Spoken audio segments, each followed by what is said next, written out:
Thank you. Okay. Kita tahu kejap. Okay. Alright, Q.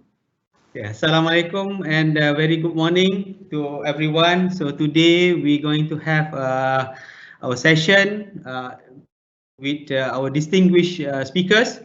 So today we're going to have a research funding opportunities in UiTM. So we are glad to have our distinguished professors that we have invited by IPSIS. So we have Professor Dr. Norita Wati from the Research Nexus, Renew UiTM, and as well we have Professor Datuk Dr. Abu Bakar Abdul Majid from the Research Management Center, RMC UiTM, and then we also have Professor Dr. Insinyur Dr. Muhammad Nasir Taib from Mitran, Head of Director of Mitran, and then as well we have Associate Professor Dr. Nurzihan, Dr. Sharifah Nurzihan from the Deputy Director from ARI, Accounting Research Institute. And then as well we have Professor Dr. Datin Hafizah from I Promise. And then Dr. Umi herself. I promise. I perform. I perform, sorry. I perform. My mistake, sorry. I perform. And then we also have Dr. Umi Marshida from RMC. So today we are very excited. We are very delighted to share what we have in UiTM in order to assist our students, especially about the GRA, or also known as Graduate Research Assistant. So this is very important for you guys, especially who are searching for the funding for your research. Yeah. So without further delay, I will invite Professor Dr. Norita Wati from Research Nexus to give briefing introduction about the Research Nexus, and then the whole overview perspective of what we have, what we are doing of our research in UiTM. Okay, and then as you know, Research Nexus are the umbrellas are holding for the research for all the research high COE, High Institute of the Center of Excellence, and as well of the High COE Center of Excellence for the whole UiTM systems that we have all over in Malaysia. So without further ado, maybe we can invite Professor Dr. Norita to give her introduction about the Research Nexus. Okay. Thank you. Thank you, Dr. Aman, for that welcoming remarks for all of us. Assalamualaikum warahmatullahi wabarakatuh to all invited speakers. Of course, thank you, IPSIS, for inviting us to have this sharing session with our precious postgraduate students as well as lecturers. Without further ado, I will share my slides now. A minute. I've tested with Dr. Siti tadi, so it should be fine. So can you see my slides now, everyone? Kejap, Doktor. Yes, we can see. Yeah, okay. Okay, thank you. I'll control my own slides, inshallah. Okay, so that's it. Dr. Ahmad has actually mentioned what will be my content of talk. Is going to be to share what is Research Nexus is all about, and purpose of Research Nexus as the umbrella of our research of the university agenda. Yeah. So this is the structure of Office of Deputy Vice Chancellor Research and Innovation, and Prof Nazib is our DVCRI. Of course, Prof Nazib reporting to Prof VC. Yeah. So we have RMC, we have Research Nexus here, UiTM Press. And we have Bitcom, Center of Excellence, High COE, and the rest, yeah. So that's where we are, Research Nexus UiTM, yeah, under the portfolio structure of Office of DVCRI. So, so what's the function of Research Nexus or Renew? So Renew actually is the one that leads the university's research and development agenda in galvanizing high impact multidisciplinary research that addresses societal needs, and of course we uphold to the nation's aspiration to soar higher through global networking and collaboration, enhancing translational research and development, impact socio-economic well-being as well as for global recognitions. Yeah. The 6 priority areas aligned with the Sustainable Development Goals (SDG) that aims to redirect research efforts towards championing the identified priority areas, which are the 6-year industrial technology, cyber technology, we have health and wellness, logistic transportation, energy and environment, and social creativity and innovation. Yeah. So these 6 priority areas will, with the effort to drive impact-oriented research that addresses real-world issues relevant to the societal and industrial needs through national and global collaboration and networking. Okay. So the next one, I'll share the detail of. Before that, I would like to introduce the Renew team. We have 6 deputy directors, yeah, for each of that 6 priority areas, and as well as we have 1 coordinator each in that each priority areas. Yeah. So Prof Rohana is the deputy director for health and wellness, Prof Wardah for energy and environment, Dr. Aida, AP Dr. Aida for industrial technology, AP Dr. Nurul, social creativity and innovation, Prof Shariman, logistic and transportation, and Dr. Syed, AP Dr. Syed for the deputy director for cyber technology. Yeah. So, and we have the respective coordinators, Dr. Diana, Dr. Hajar, Dr. Natasha just joined us, as well as Dr. Liana, Dr. Rafi'ah under logistic and transportation, and Dr. Hadi. Okay, so this is available in our website. You can take a look at that. So let's see what are the sub-niche area under industrial technology. Yeah.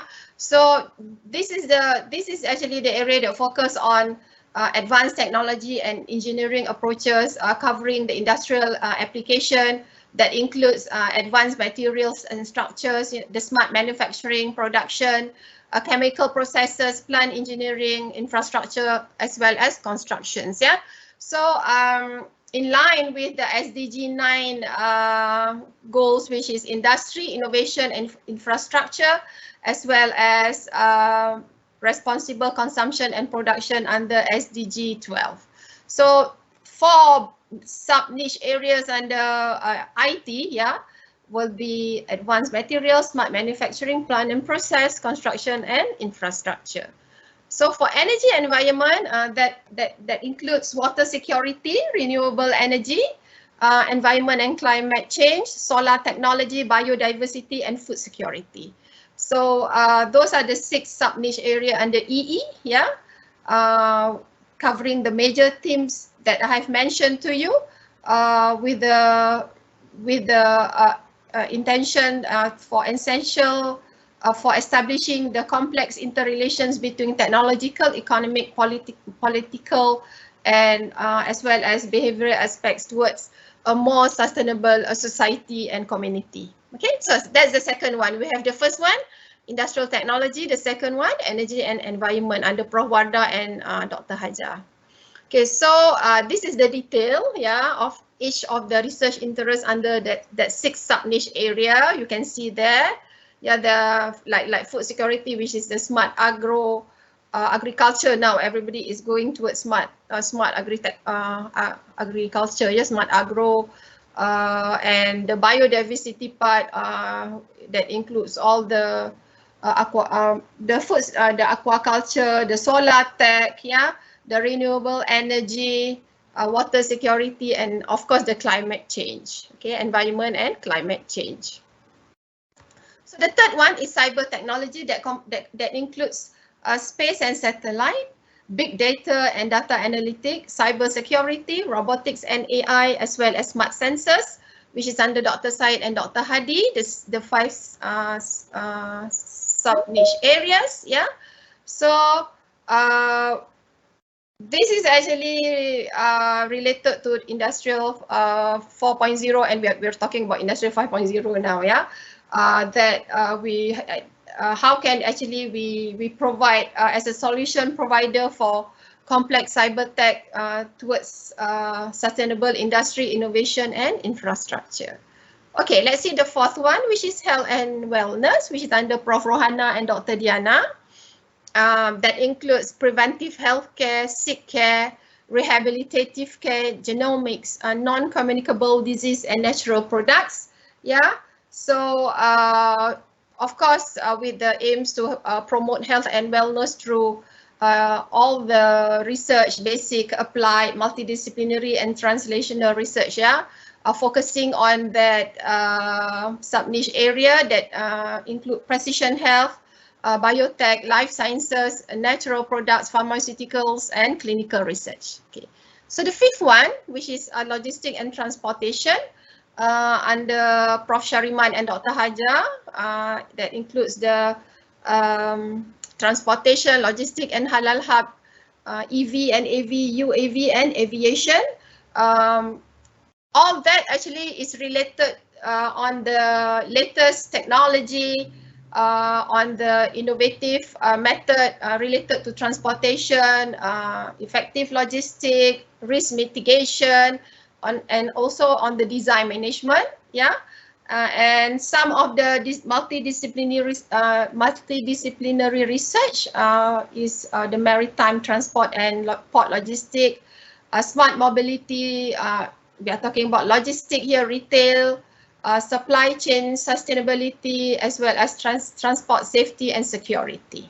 Okay, and last but not least, we have social creativity and innovation as our 6th niche area, yeah, priority area. That includes Islamic finance, fintech, social innovation, B40, talent, entrepreneurship, and entrepreneur, and socio-economic. This includes on how actually we come developing a new approach to address the societal needs, yeah, that is related to culture, law, policy, how to come up with policy papers. Some of you are doing something related to that, yeah. Legacy, community psychology, innovative accounting, music, theatre arts, social and societal challenges, including hospitality and tourism management. Okay, so that's the 6th niche area.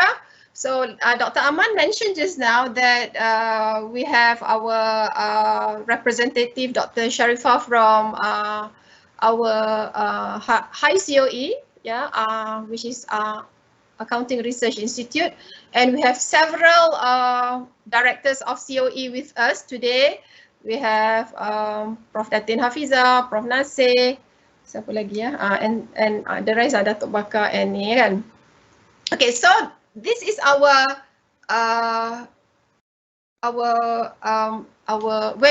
we stand. Okay, when it comes to high COE, we have 13 Center of Excellence. So you have UiTM, kita ada 13 Center of Excellence and 24 research group and 167 research initiative group. So this initiative group actually they can climb to a research group based on their yearly performance related to research achievement. Okay, we have criteria for that, and when they are ready, they can actually apply for to be the Center of Excellence. That's how our Center of Excellence climb up there to be COE. Is either bottom up or top down. Because normally top down, it will be that depends on the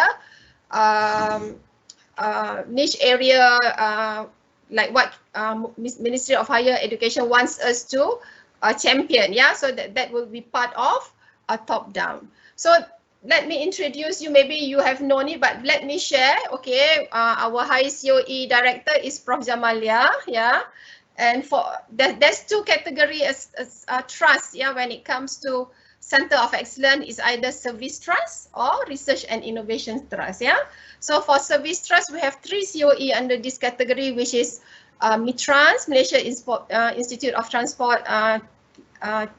The director is Prof. Nasir. We have Prof.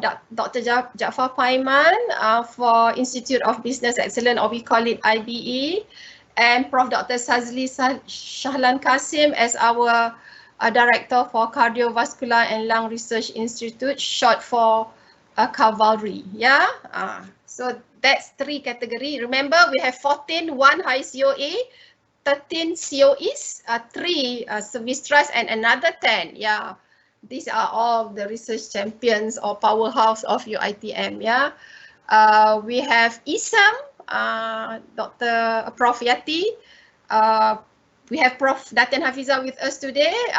How she will share her vast experience and knowledge, yeah, on collaboration, etc. You will listen from her experience and her team experience as well.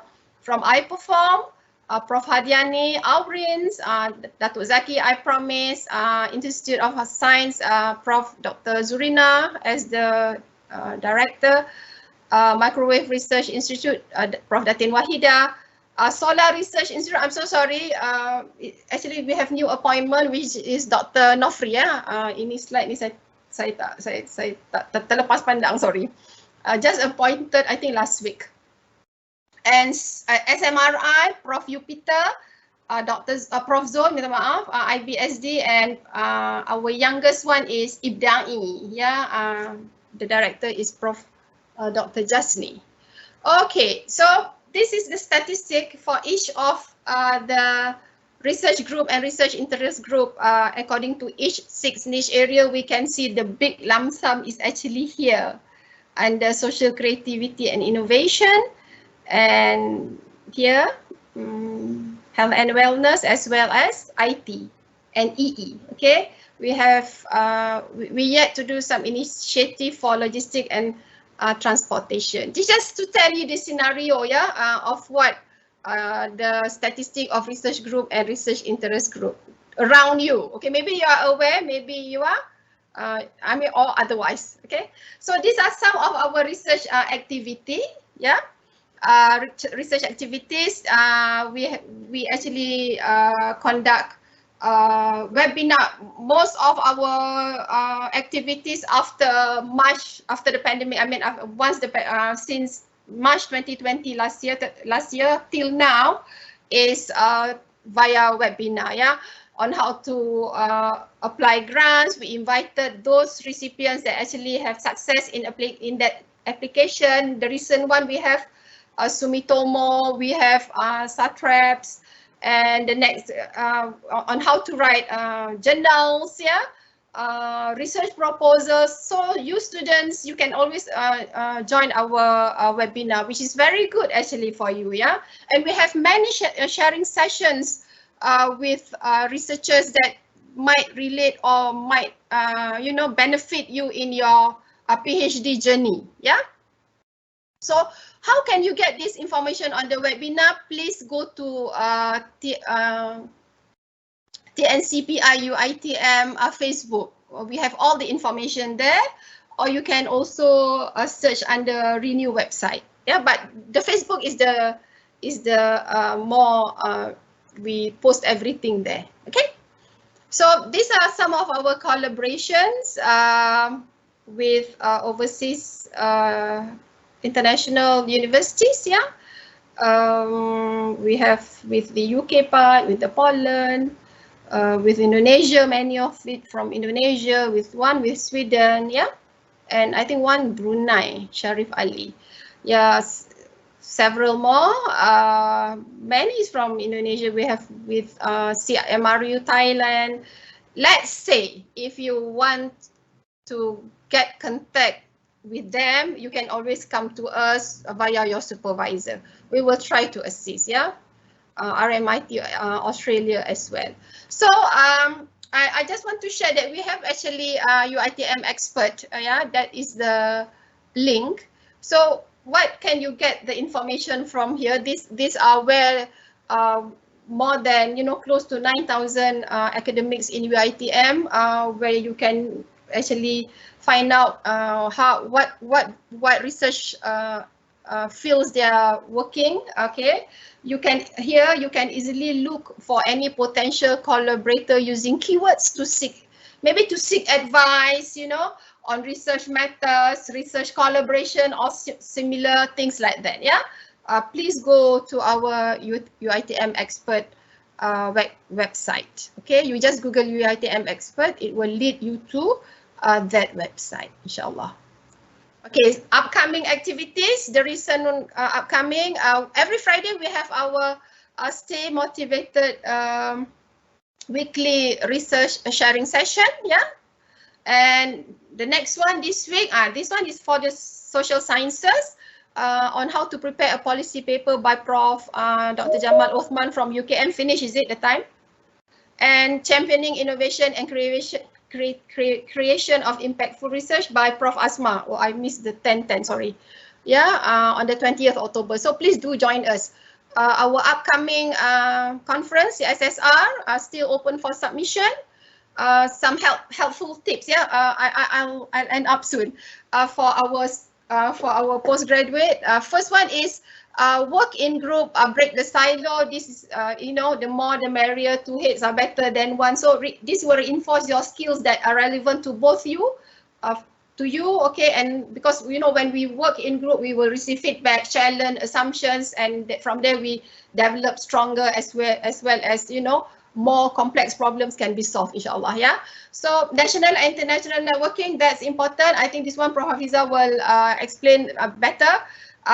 Actually, we need a sincere mentor. You know why? Because that is where actually you have to actually fuel your self-belief, surround yourself with people who can inspire and support you, and you know, not bring you down. So one of it is finding a mentor who can actually not only support you but challenge you to be better. Yeah, that's what actually mentor does. Yeah, so be real to yourself, be honest. You know how you feel. Yeah, so feeling of you know, openness, expansion, inner joy are good signs. So you are in the right way. However, if you are feeling a tension, disconnection, you know, emptiness, that you need to do something. Yeah. So turn that all to the positive vibes. Yeah.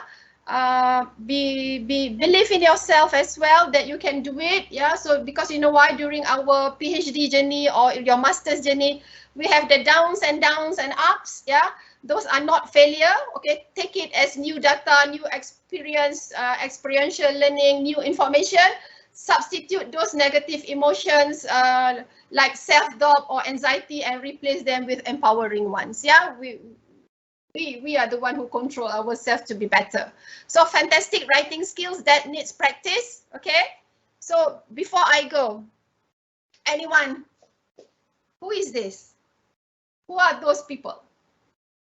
Besides, yesterday we have Shopee, you know, 10/10 sale and free shipping.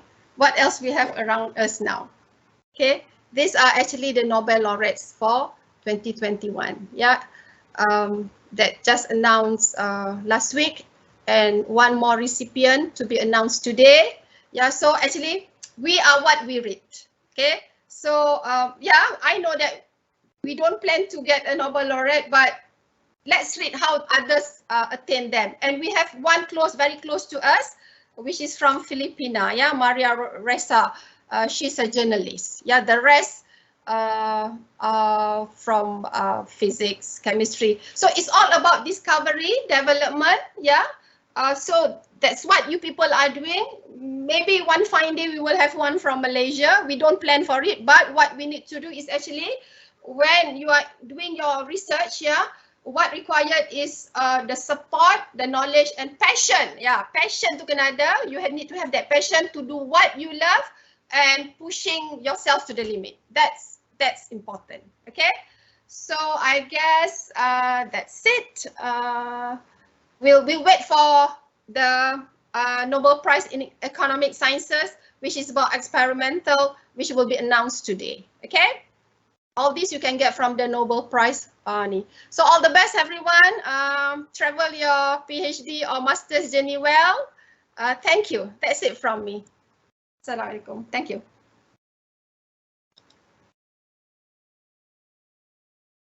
Dr. Okay. Aman, I'm done. Thank you. Okay, thank you very much, Prof. Norita. So that's a quite impressive. That's an impressive presentation that had introduced about UiTM research work and how inspiring her to get one of the Nobel Laureate candidate from UiTM. So inshallah. Okay, so for the next presenter, I would like to invite Associate Professor Dr. Sharifah Nurzihan from Accounting Research Institute to introduce about the RE Accounting Research Institute about what they are doing. So I hand over to you, Dr. Sharifah. Are you ready? Yes, thank you so much, Dr. Aman, and thank you, Dr. Prof. Noritawati. Very inspirational. All right, it's not just motivating the participants, but I think I'm indirectly motivated as well. Thank you so much. Okay, let me share what we are doing. Okay, basically at close share 3. I'm not able to share. Okay. Hold on. I tested this morning with. Okay, doktor, kita try. Share content. Okay. Boleh share content? Yeah. Share content. Okay. Oh dear. I think someone may need to help me with the presentation. Okay, yeah, just put it in the WhatsApp, and then I will help you. Okay. Okay. Fine. All right. Hold on.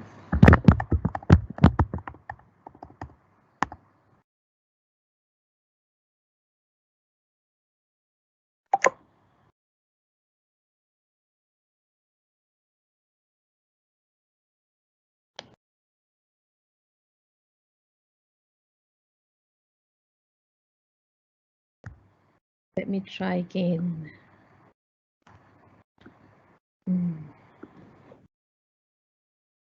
Tak dapat ni. Hear you? All right. I will transfer it to the. Yeah. All right. Okay. Okay.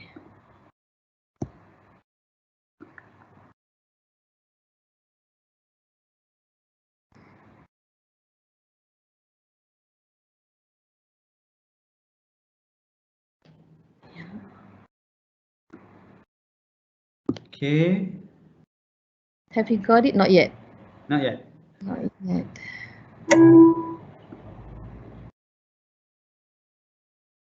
Kind of slow, right?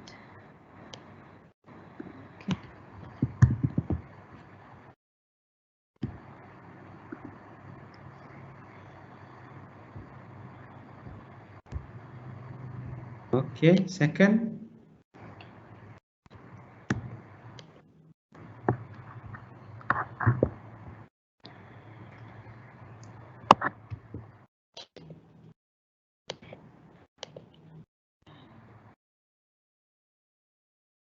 All right.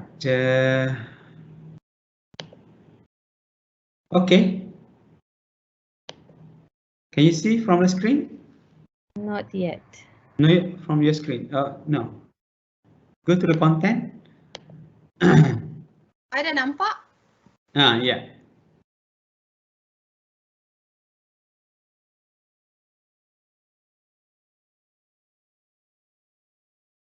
Okay.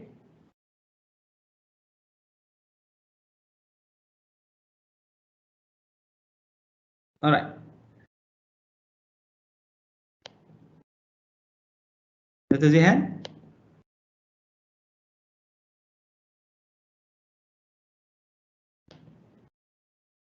Dr. Zihan macam internet problem kot. Macam freeze saja tu. Kan? Macam Yeah. freeze ah.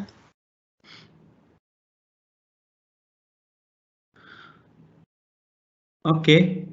So Dr. Zihan, can you do the presentation? Okay. So, all right. So in that case, I think maybe we can go to the third presenter first, Dr. Saiful, and then Prof. Nasir, are you ready?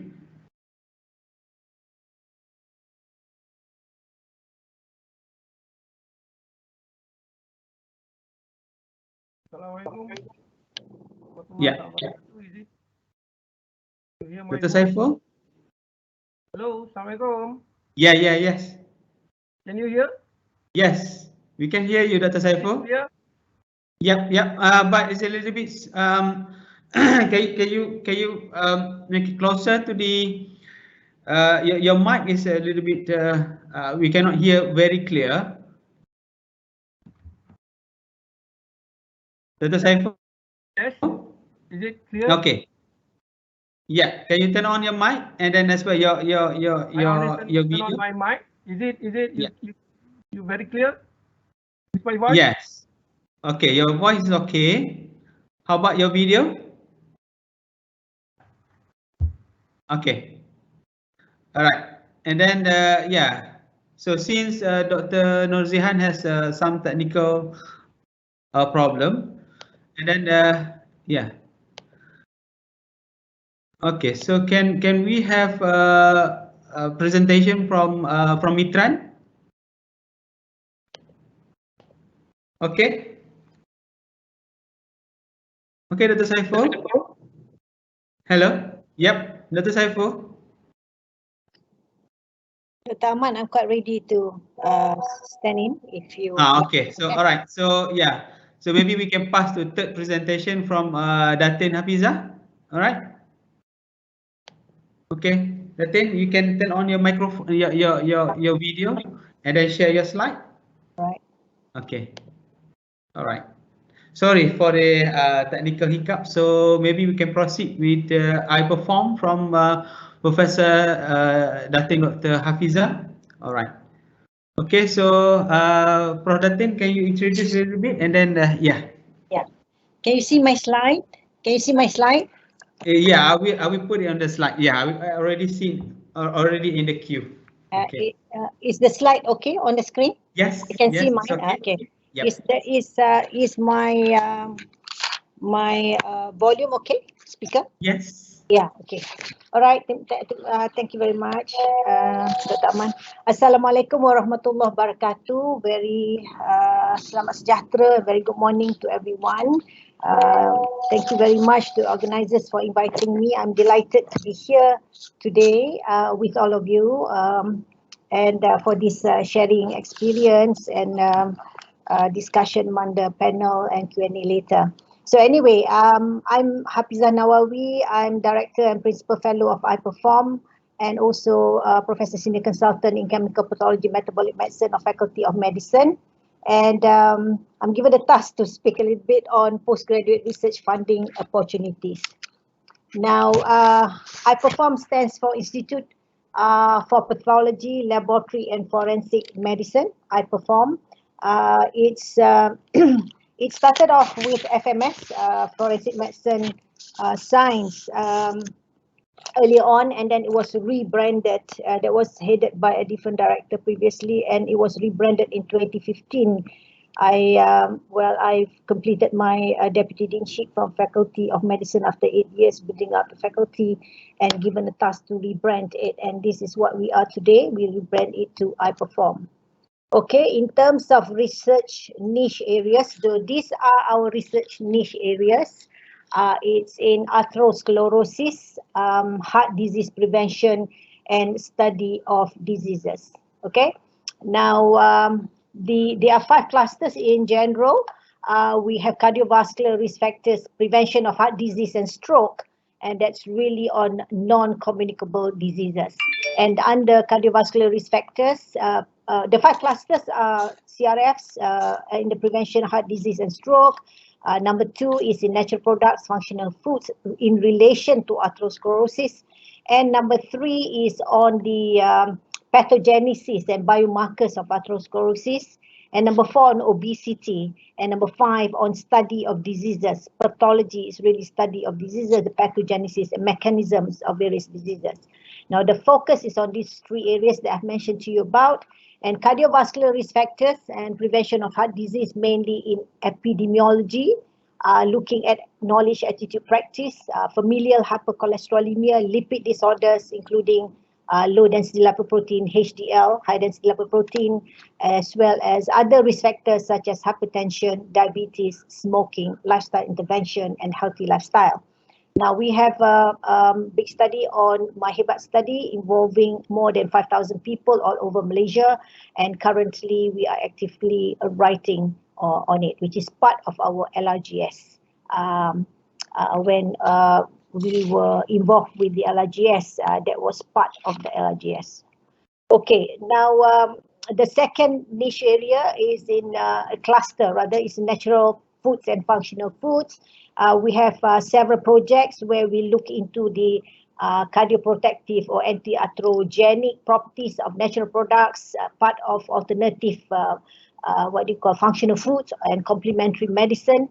We have done substantial work in terms of tocotrienols, tocopherol-rich mixed fractions, pure tocotrienols, and also more recently, and we are currently heading a PRGS on mastocytol, which is Ficus deltoideae, and looking at its active compounds, vitexin, isobitexin, also in fenugreek and saponins, saffron, and also Nigella sativa as health products.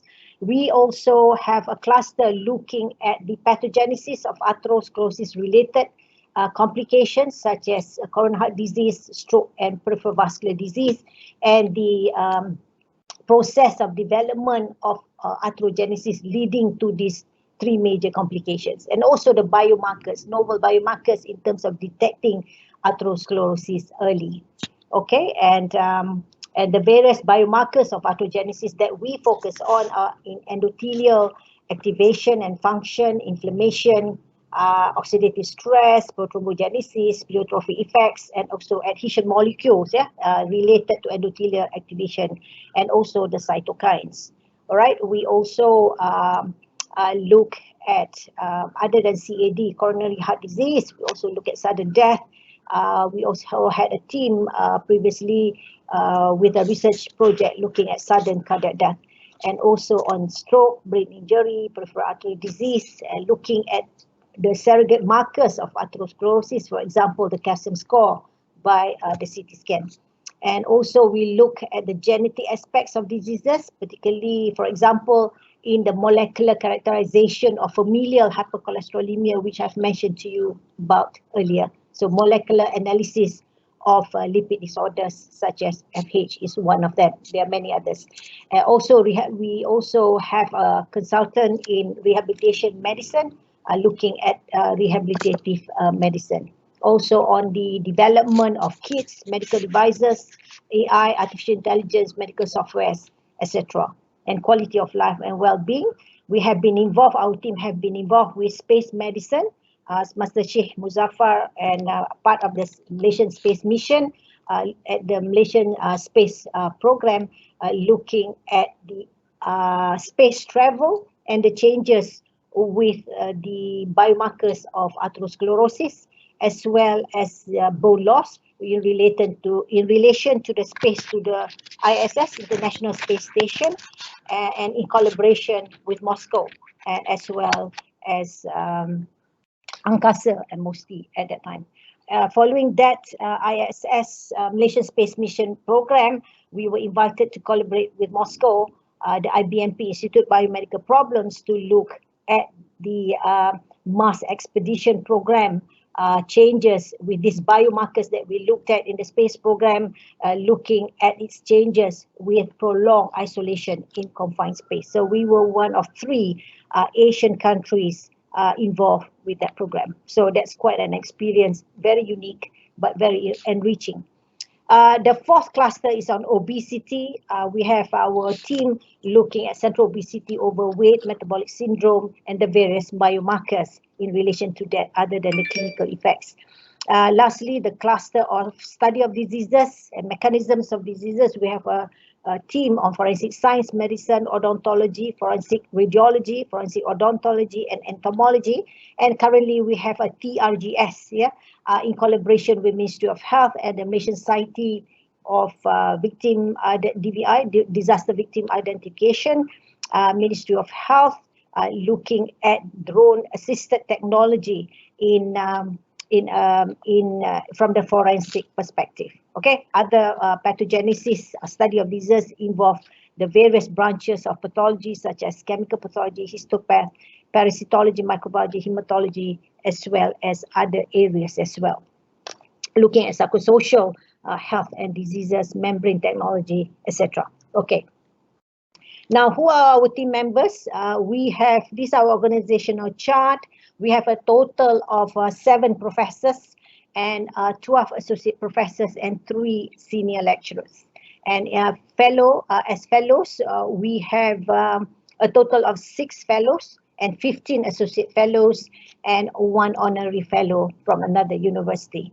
Okay, this is the 6 fellows, as I mentioned, myself, Prof. Anis Safura, myself in chemical pathology, metabolic medicine, Prof. Anis from primary care. We have Datin Mansharan, who's a forensic radiologist and forensic odontologist, AP Yusmi, AP Jamal in microbiology, and also AP Siti Hamimah Shikadir, who is a biochemistry and molecular medicine. In addition, we have associate fellows from other areas as well, such as histopathology, biochemistry, molecular medicine, rehabilitation medicine. Professor Sazli is also our associate fellow, who is a cardiologist and a pediatrician. We also have chemical pathologist, AP Tuhaira, AP Shafina. We have a physiologist, Professor Habinda, and AP Suraya from primary care, and Dr. Alia from biochemistry, molecular medicine. We have Professor Rohana, internal medicine, and chemical pathology, AP Alice, as well as Dr. Hyo, who has been recently involved with the Antarctica project from parasitology. We have a psychiatrist, AP Salmi, also AP Wang Sui Moy in biochemistry, molecular medicine, and software engineering, Dr. Matshima Rosli from FSKM. So in other words, we have a transdisciplinary group with various areas of expertise. Yeah, we also have 3 statisticians on board. Yeah, who also help us with our statistical analysis. We have a bigger range of collaborative research. In other words, co-researchers in the various areas as well, including engineering, FSKM, and various other areas as well. Okay, so we take pride that we become a hub in nurturing human resource development, in nurturing the academicians in their leadership, as well in facilitating them to enhance further their academic performance and achievement. And I'm privileged to mention that to date we have nurtured up to 9 professors, 2 of whom have left us because they were very good and they were taken up by other universities, right? 2 other professors, and we have 1 professor amongst us who has been also invited by industry to be a CEO of a private rehabilitative hospital. All right, and also it's interesting to note that quite a number of key position academicians are our fellows. For example, the Pemangku Dekan, Professor Ifat Omar, and the Deputy Deans, Professor Rohana, as well as Prof. Azhar dulu, and also AP Tuhaira.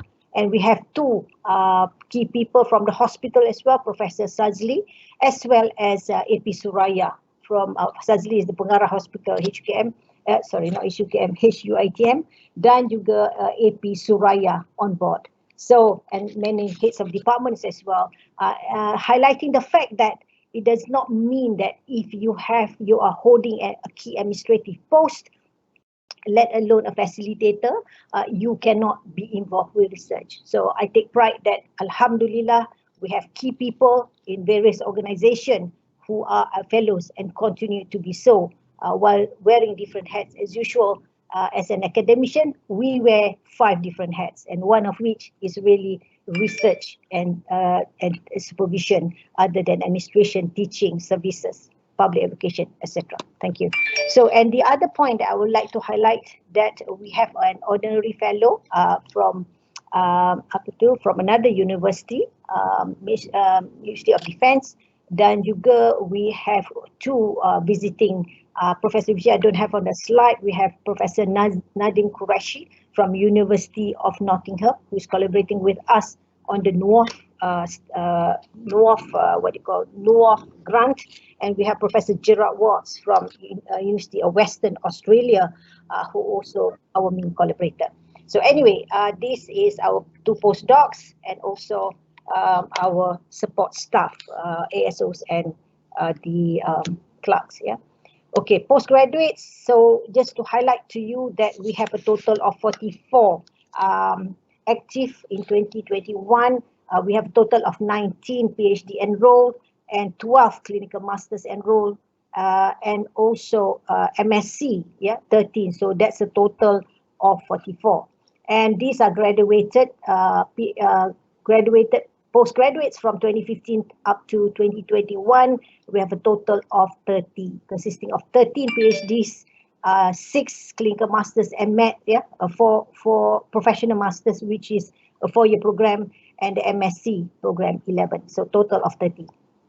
So these are the postdoc researchers to have completed their training with us, and 3 more, all right, working on various projects headed by our our fellows or associate fellows. Okay, and we also have a professor deputy dean from medical faculty who did her sabbatical with us, and now an associate fellow with us.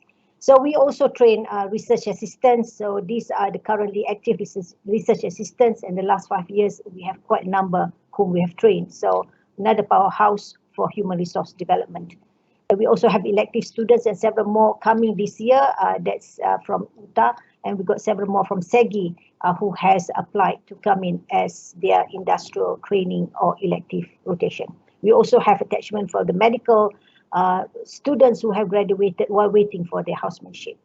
Now, in terms of research opportunities, these are the summary of the grants awarded in 2020 to the fellows and associate fellows of this COE in iPerform. So we have a total of 11 grants awarded this year, amounting to almost to 1.5 million, and from internal about 175,000, national 931,000, industry 150, international about 210. Now, these are the currently active grants from NUOF, almost 1 million, from which is an international grant from Amgen International. Recently, we got 228,000. PRGS, we have 2 amounting to about 350 TRGS, FRGS, also industrial grant by EASY. All right, on various projects, and these are several more. I will go through, just quickly flash through. More recently, we had also 3 FRGS from our team members, also 1 from Nahrim, 500,000 from Mosi Tech 1 from Prof. Sazli and team, also from the industry, Novartis Orange 16, 150, as well as another industrial grant from Betsol, and Dr. Hyo obtained from Yayasan Penyelidikan Antartika, Sultan Mizan, YAPSM, 150,000. In terms of these are our international grants which have been awarded and currently active. There's 9 of them. Maybe I can just flash through. FHCAT Screen, that's from Amgen, and Industrial International Grant, recently awarded. Also active, I mentioned about the NUOF, close to 1 million. And we have also on tick-borne pathogens by AP Jamal, which is currently active. Isolation of Bonavirus, by Dr. Hyo, as well as on emerging tick-borne pathogens by Dr. Hyo. Okay, those are 9 international grants. Sorry, this is number 6. Okay, we have several clinical trials by Professor Sazli on a compound in acute coronary syndrome.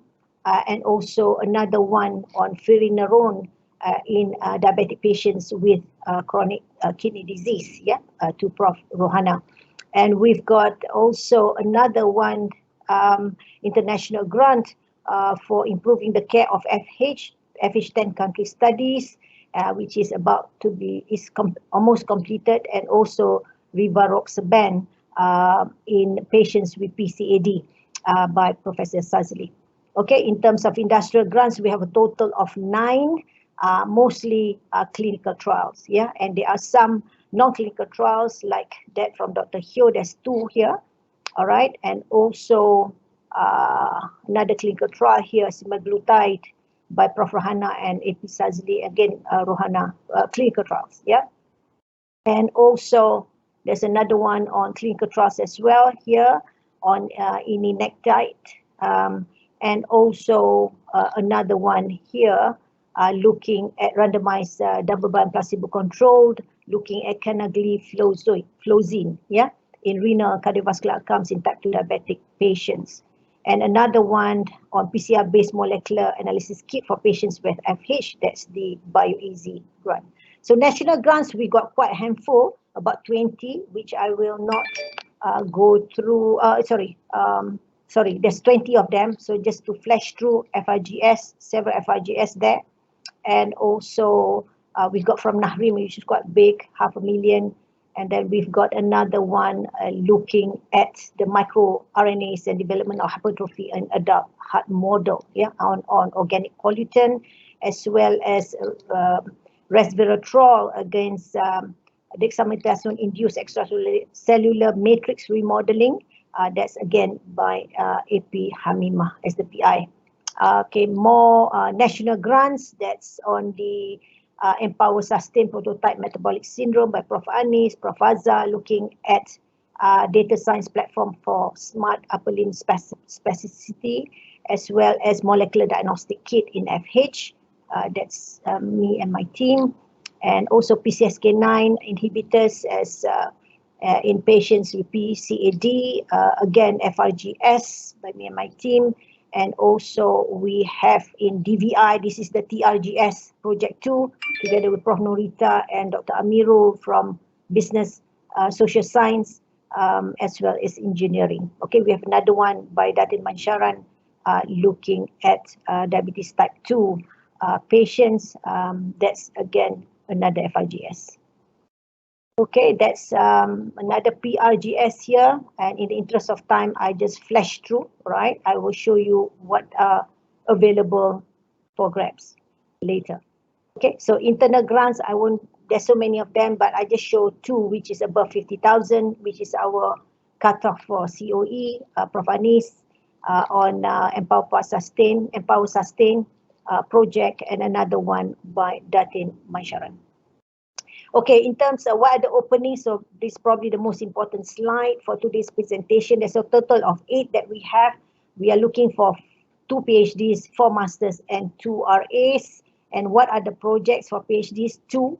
One is on the characterization of cementum incremental lines in short teeth of different extreme heat exposures.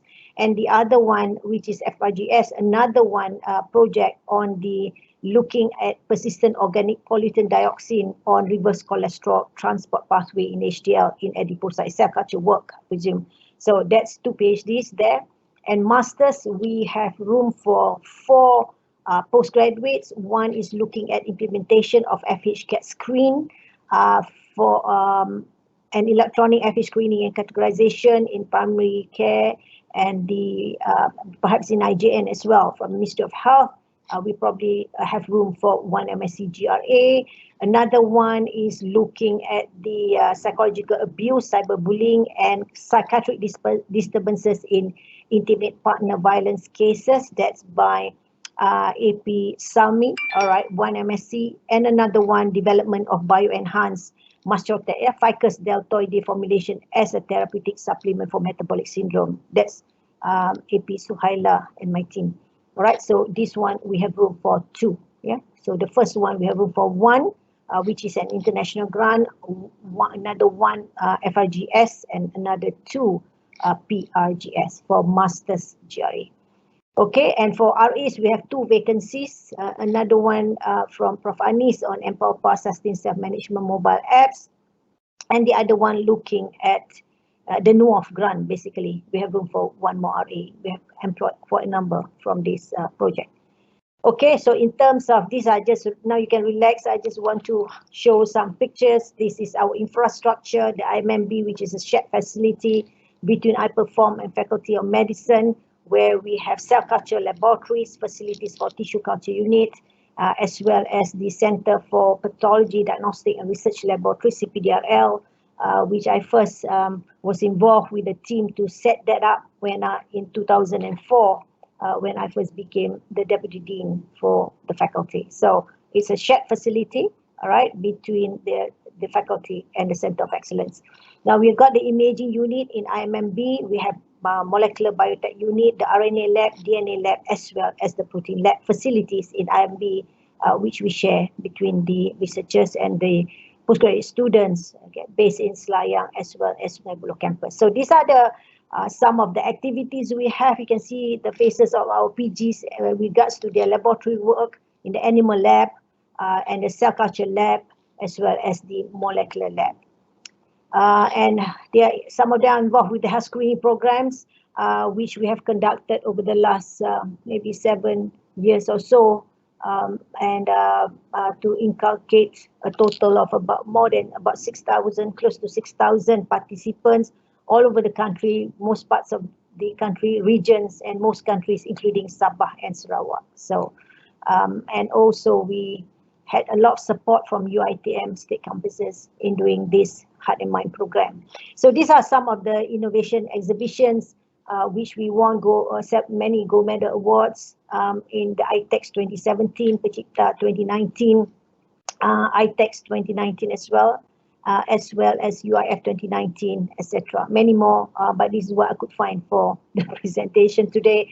And lots and many of our postgraduates are involved in most of the projects.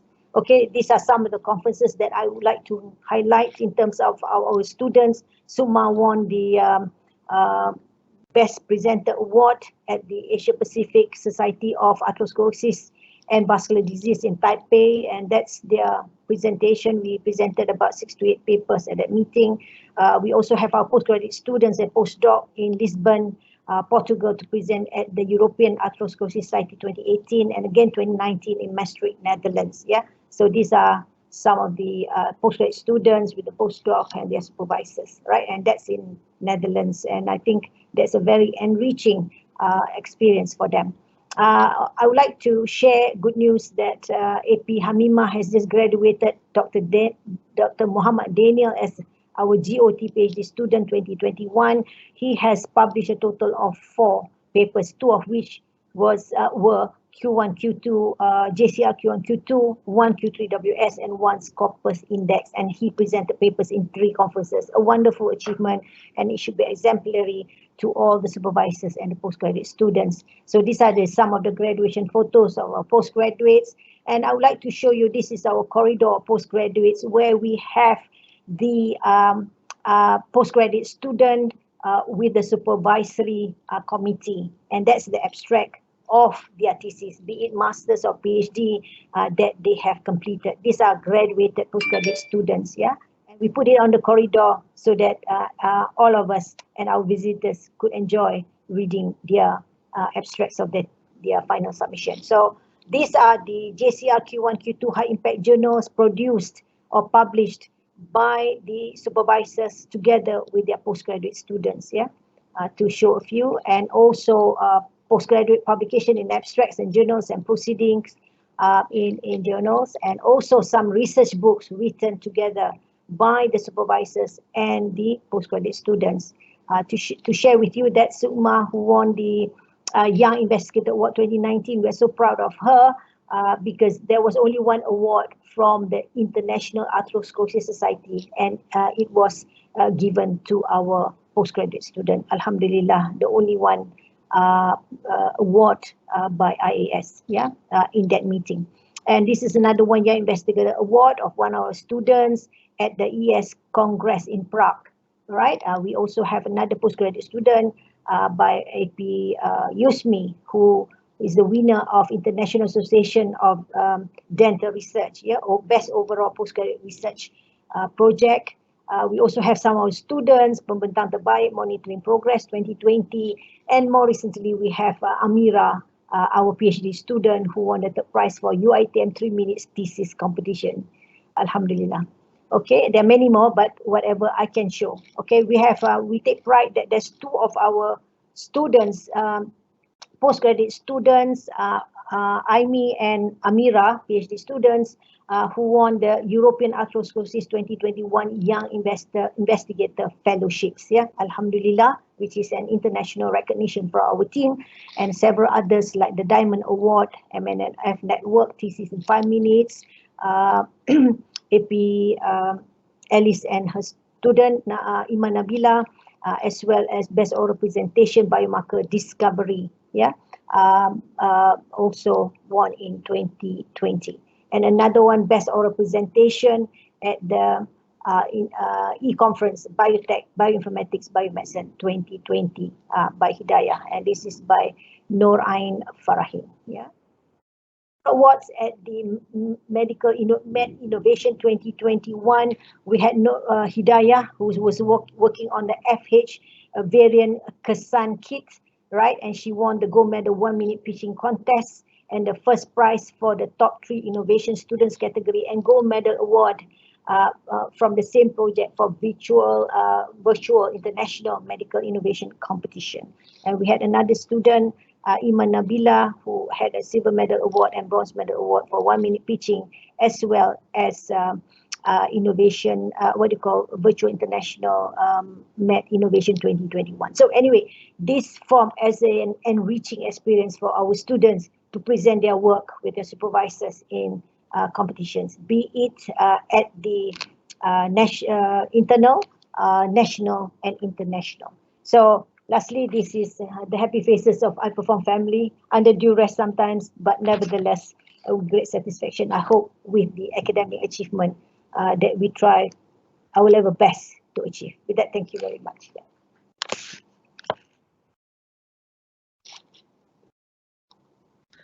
Very impressive, Prof. Datin. Very impressive. Thank you. Congratulations for the winners for the all award that received. So in conclusion, iPerform open for new students to register, 6 for GRA and 2 for RA. Okay. Yeah. Okay, thank you. Yeah. Thank you. Thank you very much, Datin. Okay, so now can we have Associate Professor Dr. Sharifah Nurzihan? Okay. Alright. Okay.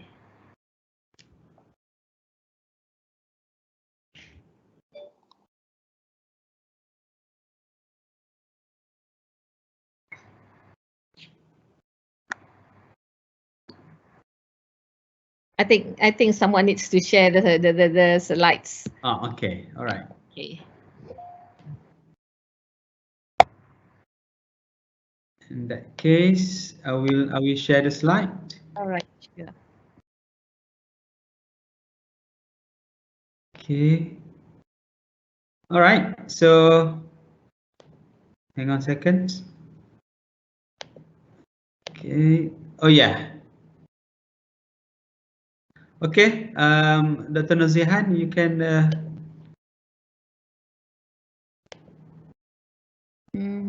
Okay. All right. Okay.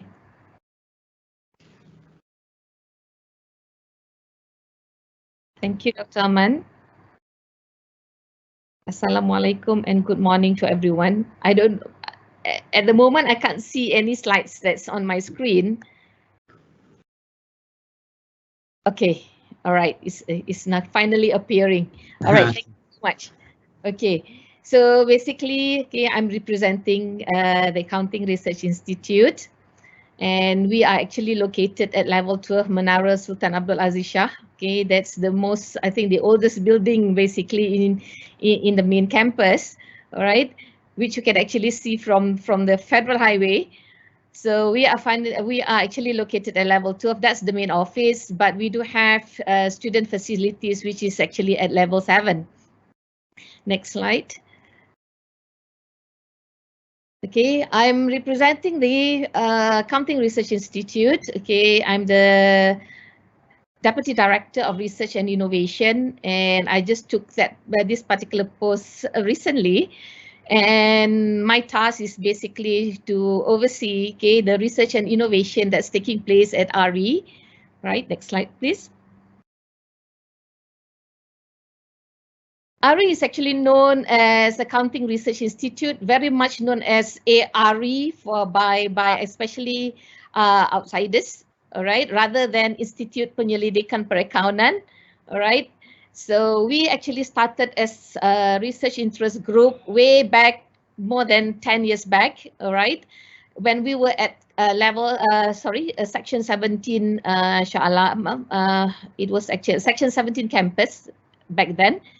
And then once we actually moved to the building at the Faculty of Business, okay, we were once there, and finally we are back at level 12 because I was informed that accounting used to be at Menara. So we are finally back there, but the whole of the faculty has already moved to Puncak Alam.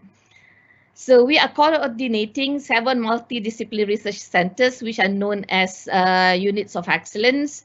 And finally, in 2009, we are recognized by the Ministry of Higher Education as one of the higher institution centers of excellence. And last year, we are actually awarded as one of the high COE that has graduated, who have been in existence for more than 10 years. And we are actually awarded with a sum of 1 million for us to actually conduct our research. Next. So basically, right, this is what we are working towards, all right? So we initially started earlier in 2000, which I mentioned earlier at section 17, before we actually moved back to the Menara. And then now we are here, okay? Once we were recognized as the Institute of, Higher Institution or Center of Excellence. And the niche that's actually being given to us is actually Islamic financial criminology. And then now we are moving towards, hopefully, World Center of Excellence. Next.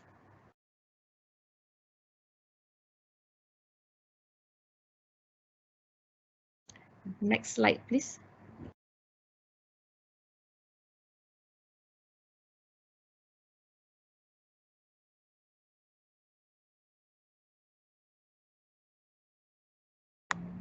Okay. All right. Okay. This is basically our top management. All right. The 5 of us. I think you can share the next slide. All right. Where you have all this particular.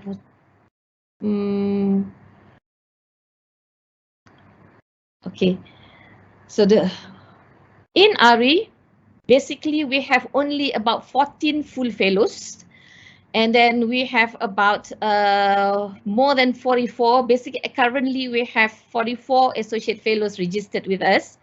These particular fellows, basically, all right, they come from various universities and various locations internally, and also coming from universities out in Malaysia and outside Malaysia as well. But our full fellows are all from UiTM, and we welcome anyone from any faculties basically to be our full fellows due to the type of research that we are in, as it covers the multidisciplinary kind of research.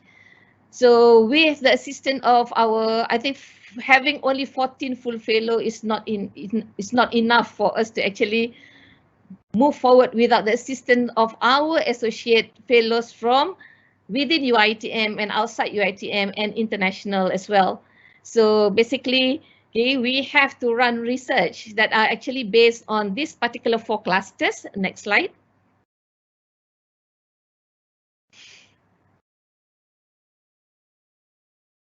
takes some time as well to actually move to, okay, all right. Okay, this is what we call as technology, all right. So the niche that's actually given to us for us to actually start and be and being recognized as high COA is actually in this particular area of Islamic financial criminology. As and when we started earlier that we don't know ahead of tail of what Islamic financial criminology was all about, but finally as things comes into place and basically what the ministry actually wants us to do is to look into areas which we can incorporate Islamic elements in trying to curb financial crime in Malaysia, not just in Malaysia, but also globally. So we have actually broken it down into 4 clusters.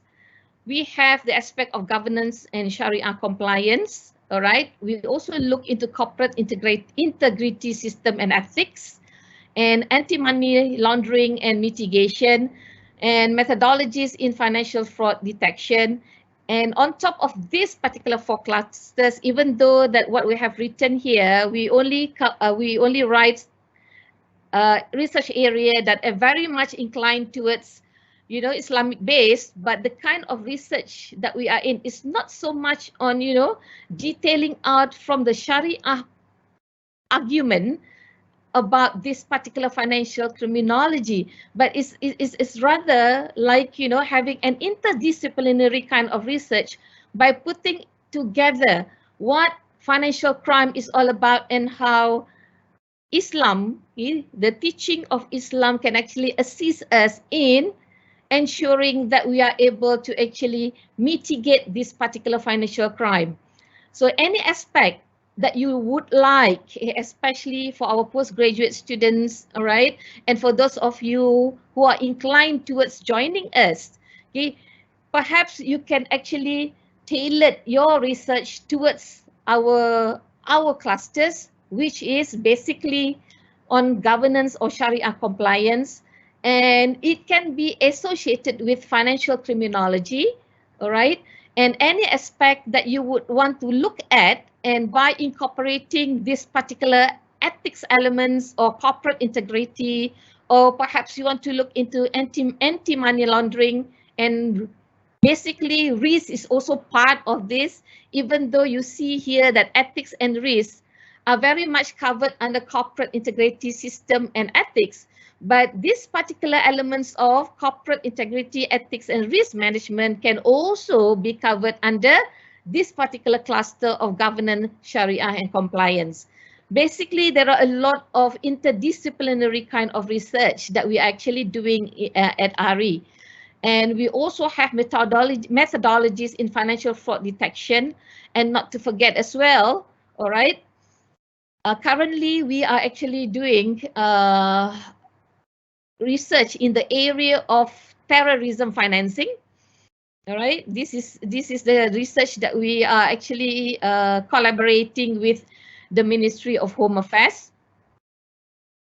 So what we are coming out with will be the national action plan. So that's the latest research that we are in, and we are also now conducting research for pharma. All right. The Federal Agricultural Marketing Agency. Okay? The thing that we are looking at, even though pharma needs details about the supply chain of agricultural products, okay, in certain districts in Selangor and Negeri Sembilan, but it's very much that, okay, we are not just focusing on that particular typical supply chain, but we are also looking into other qualitative factors that can actually deter the smooth running of that particular supply chain. And very much that we thought earlier that all this particular broken supply chain is very much due to this particular little kind of crimes that people commit. All right. So these are the kind of findings that we actually find, and we are trying to actually propose how we can actually have a better way to mitigate those particular supply chain system in Malaysia. And if you are to look at the kind of research that we have here, okay, especially on towards the Islamic aspect, because I may be inclined towards, you know, talking about more on this particular governance and Sharia compliance, because most of my research are very much tailored towards this particular cluster, even though I'm also doing in other clusters as well. So my focus is very much on Waqaf, Zakat, or any other religious institutions or any other non-profit organizations, okay, that are actually looking into their governance system. And if, let's say, okay, in making sure the effective governance, there's a need for us to actually use digital technology. Say, I'm also actually looking into that, and my team members in RE are also in this particular research as well. Basically, there are only 14 of us who are actually full fellows. And if you are to look into all this particular research, you will go see that the same faces is actually doing almost everything there. All right. So you also have like areas in the context of like corporate integrity, business ethics. We also have financial statement fraud. We have big data analytics and corruption risk. When you look at the big data analytics, you may be wondering, okay, you have faculty of computer science who are also doing big data analytics, but in the context of what we are doing here, we are actually looking into is how big data analytics can be, okay, a kind of, you know, software, okay, that can actually help us in ensuring that we can propose a better mechanism for curbing financial crime. So we do use technologies as well in this context, and that's the reason you see that there are a lot of multidisciplinary areas in this particular context. Even if, for example, that you are in the area, okay, you are doing research in the area of medicine, and if let's say you want to look into how, it's not so much on the human body or things like that, but the kind of research that we are looking into is how you are able to actually ensure that, okay, the resources that are used in the medical industry are well managed, all right, and are mitigated well, so that it's not misused by anybody.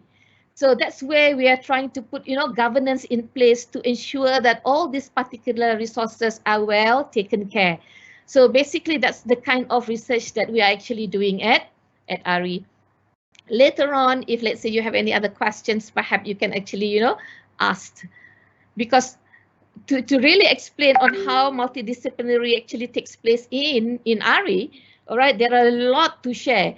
So we have limited time, so I don't think so I can share everything. But if you think that you have any question to ask, perhaps you can actually ask later on. Next slide, please. Okay, just to highlight to all of you that, okay, at RE, definitely these are the activities that we are doing, research and consultancy. Remember that I mentioned to you, we have 14 full fellows, and Alhamdulillah, and inshallah, hopefully we continue to get our funding from the Ministry of Higher Education.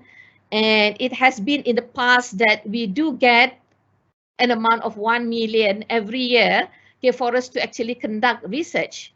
And with this particular 14 full fellows, we are supposed to be having research on a yearly basis.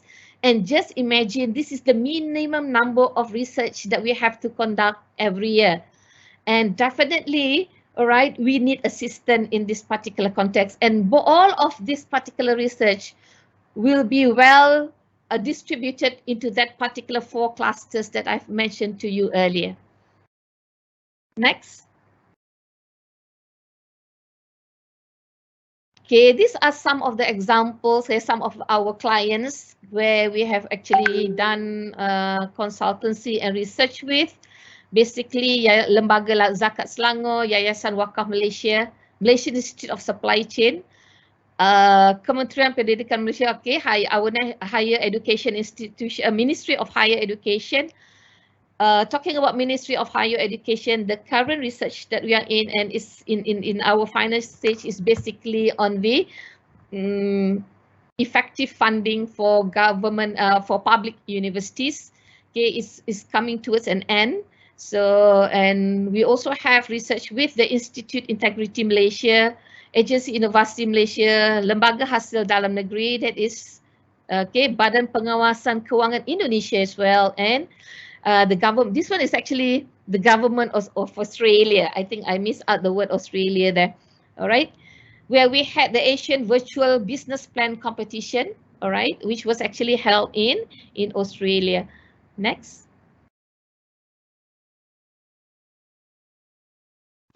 These are some of our collaborating institutions, our strategic partners. These are not the only one. All right, there are more. Basically, again, these are some of those that we have already had ties for quite a long time. So that's why I highlight it here. But we also have new coming in. All right, so basically we have a lot of activities with our strategic partners. Next. So our core activities at the higher institution of Center of Excellence is basically research, right? Consultancy, publication, and innovation. Next. So because of a lot of research that we have to conduct, and there are just a small number of us as fellows, full fellows basically at RE, we really need your assistance and your role as basically a graduate research assistant at RE. And so far, RE has already employed quite a number of research assistants. And most of them are actually from Master of Accountancy and Master of Forensic Accounting. All right. So these particular students usually have to do their dissertations for 3 months, and that particular 3 months period that they usually are attached, some of them are attached at RE to help us with some of the areas of research that we are in. So these are the kind of assistance that we very much needed, okay, from students who can assist us. Not just that you will actually be able to complete your dissertation or your thesis with us, but at the same time, okay, your thesis or your work is also part of our output as well, which we can actually, I would consider this as a synergy or a collaboration between students and fellows. So not just that the fellows will be able to achieve their KPIs, but students also will be able to actually get their master's degree or PhD.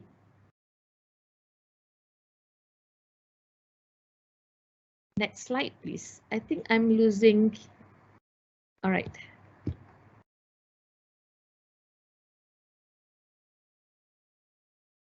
I'm losing my slides, so I can see my slides. Can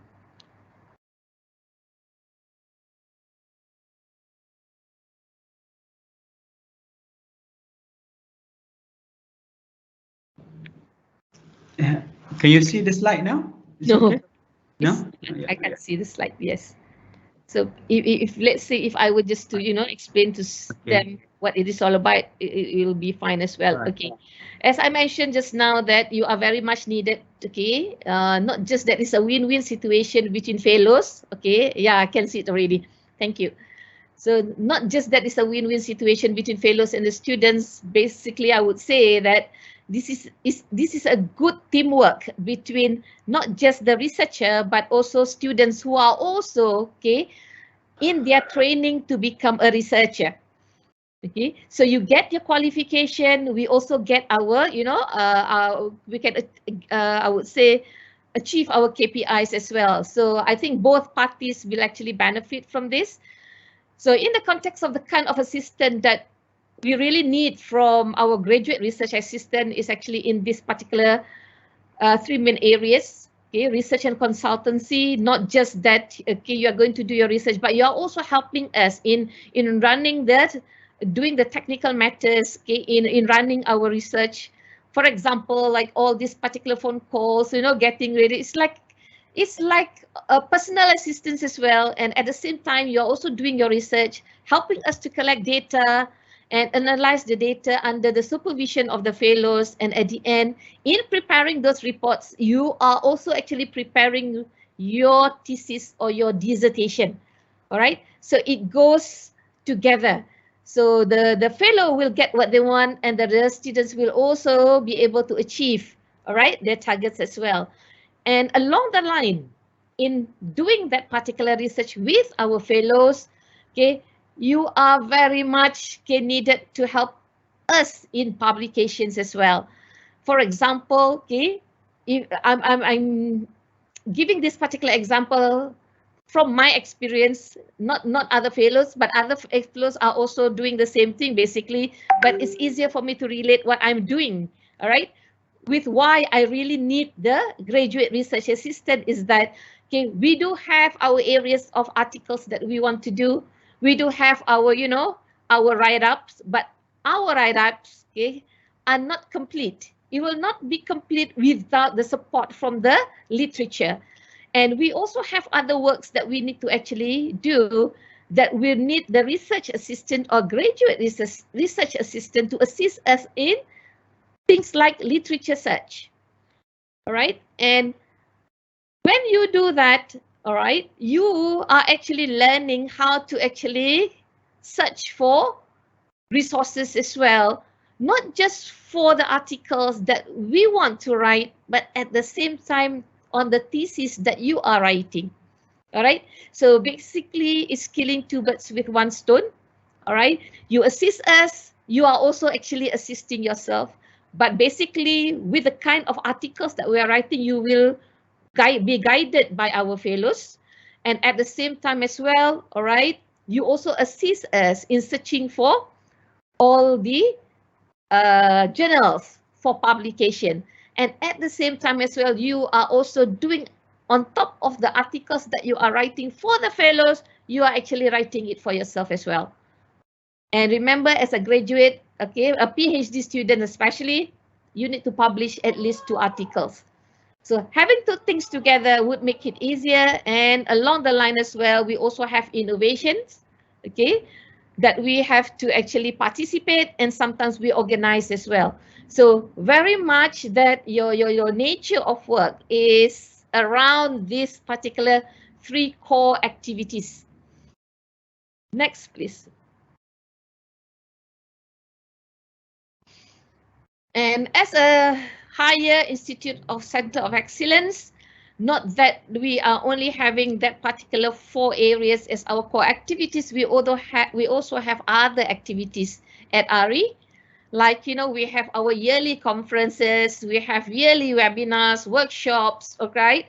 And all these particular research conferences, these particular events that we have like workshops or webinars are very much tailored towards helping, okay, participants in their research, in their networking, in their collaboration of research with other strategic partners.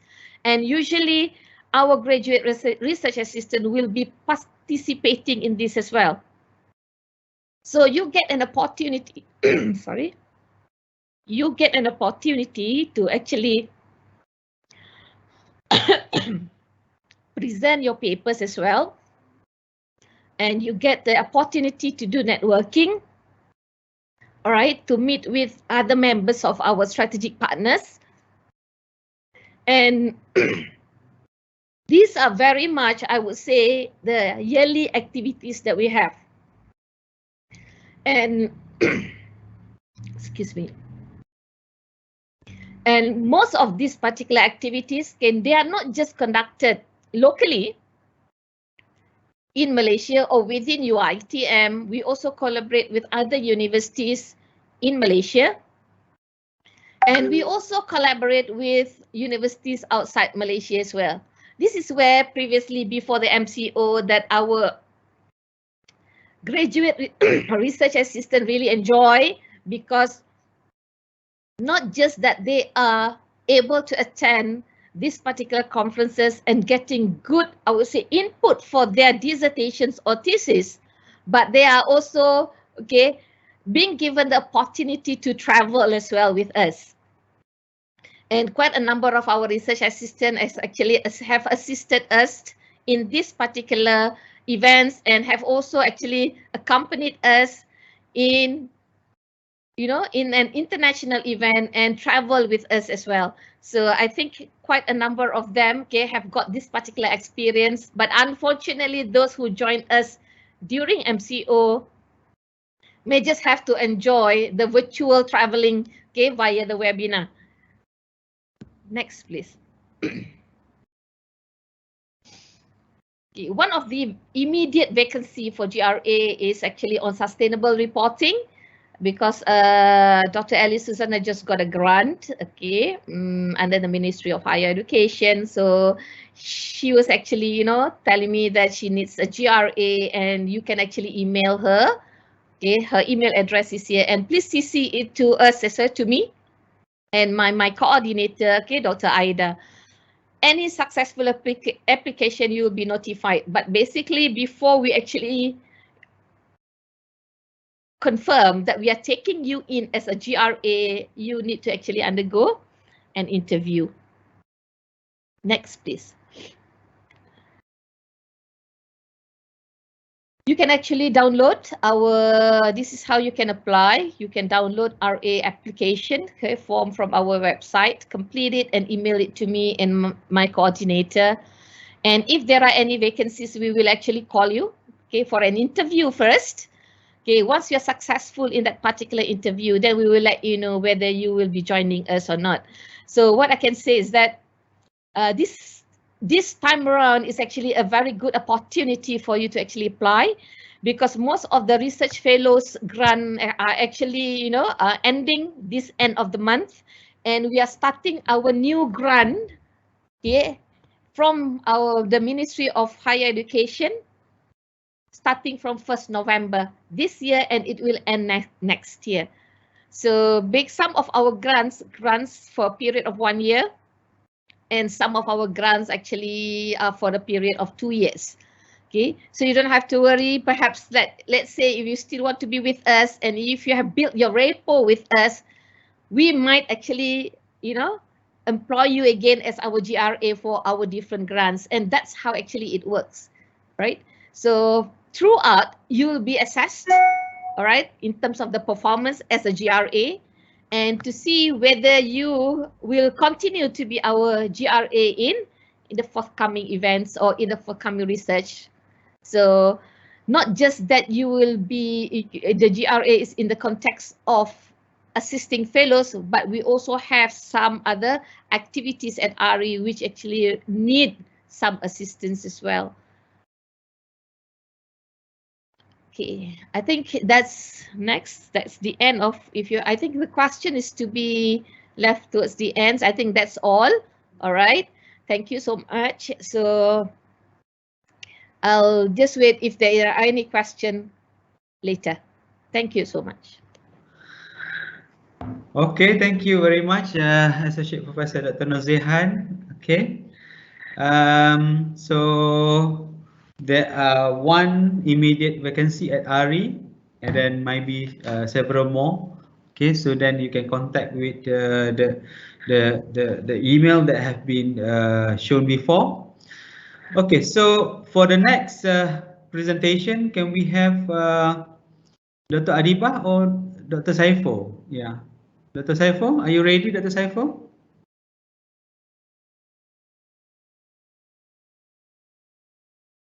Dr. Saiful? No. All right. Dr. Saiful, you ready?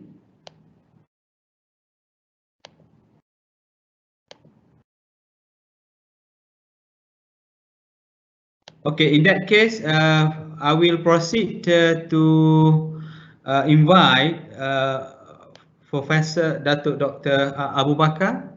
Prof. Datuk, are you ready, Prof. Datuk? Yes, Dr. Aman, I'm okay. Okay, so yeah. Can you turn on your camera and then, yeah, okay. All right, Dato'. So you are live now, and then you can share your content. Okay, let me try sharing.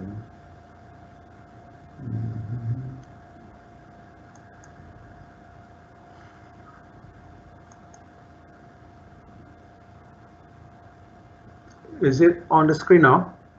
Not yet. Not come yet.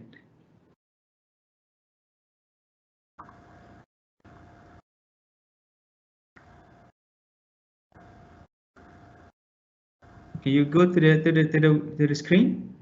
Yeah. You share desktop, is it? Or you share the window? I'm sharing. Okay, the desktop.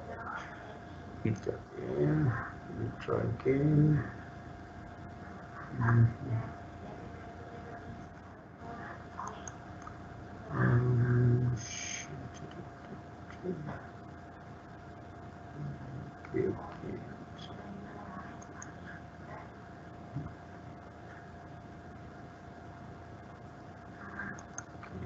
All right. Okay. Can you see the slides? Not yet. Can you go to the slide now? Let me try again. Okay. Yeah. I see the slide. Okay. All right. Okay now? Yes. You just put in the presentation mode. Volume okay? Yeah, the volume is okay.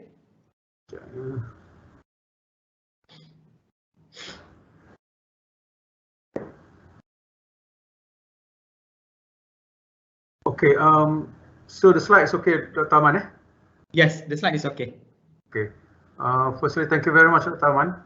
And I must say welcome to all potential students of UiTM, especially postgraduate students. Okay, basically, before you decide to do PhD, I hope you have or you will watch these two movies. Is the first one is PhD movie, and then came up with the second or the follow-up, which is PhD movie 2. So if you have the time, please watch this and then decide whether you want to do PhD or not. There can be some lessons to be learned here. And when you do PhD, well, you can also use some of the PhD comics, especially something by George Cham. He's a very popular cartoonist, and he would come up with cartoons regarding the experience of going through PhD. And then you may heard stories from friends that it can be like an endless cycle when you do PhD. A matter of meeting up with the supervisor and then submitting something and then being asked to edit and then re-meeting and then re-edit and then it goes on and on. Seems to be like that.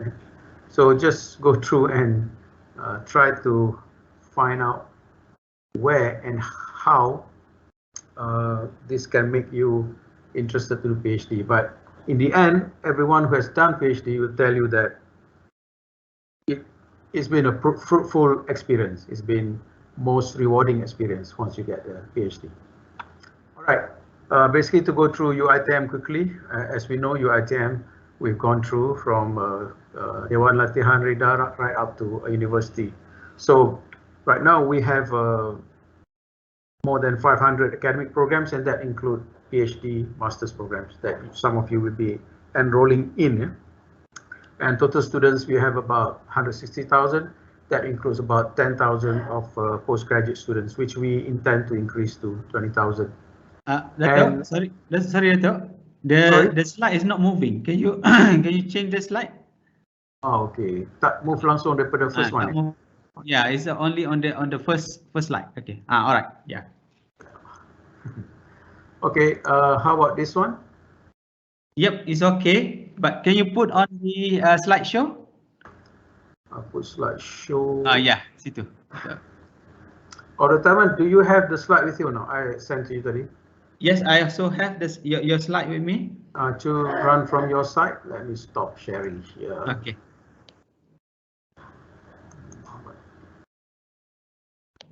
All right.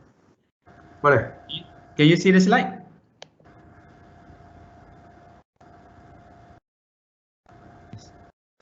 Sorry.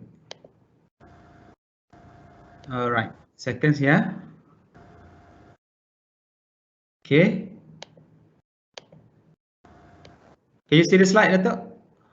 I cannot, but how about the participants boleh nampak? Participant, yeah, I have put that on the slide now. Yeah, I put on live.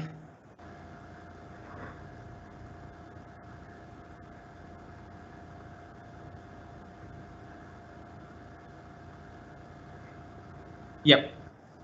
Can you see it? Okay, now it's on. Yes. Yeah. Okay. I hope the participants can see the slide. Yes. Tolong run ya. Thank you. Yeah. Okay. Sorry. Okay, we move to the next one, please. All right. Can we start from the beginning balik second so that they Yeah. can. This one? The second slide, please. The second slide though. So these are the movies I'm suggesting that you should watch. Try to find these movies on Netflix or YouTube. Next slide, please. And then again, when you do PhD or masters, so you may be in this situation. These are stories that you may have heard from your friends and horror stories. Next slide, please. And also never-ending meeting with the supervisors and then having to redo your work. So these are all typical, but as I mentioned earlier, after having gone through PhD, finally, you'll find that it is all worthwhile and most rewarding. So don't worry, we still encourage you to come in, but you know, as just to take your mind off a bit of work, you can always watch the movie or look through the PhD comics. Yeah? Next slide, please.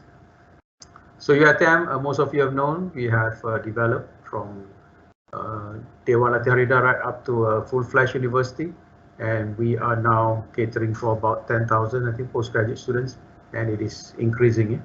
And we always welcome postgraduate to our campuses. Next slide, please. And these are our campuses throughout Malaysia. You can be assigned or you wish to do PhD, masters at any one of these campuses. We have ample supervisors with PhD to guide you through your masters and PhD programs. Yeah? Next slide, please. So under Research Excellence Framework of UiTM, we focus on areas of research. Of course, after having done research, we wish you to be able to publish your papers in journals, good journals.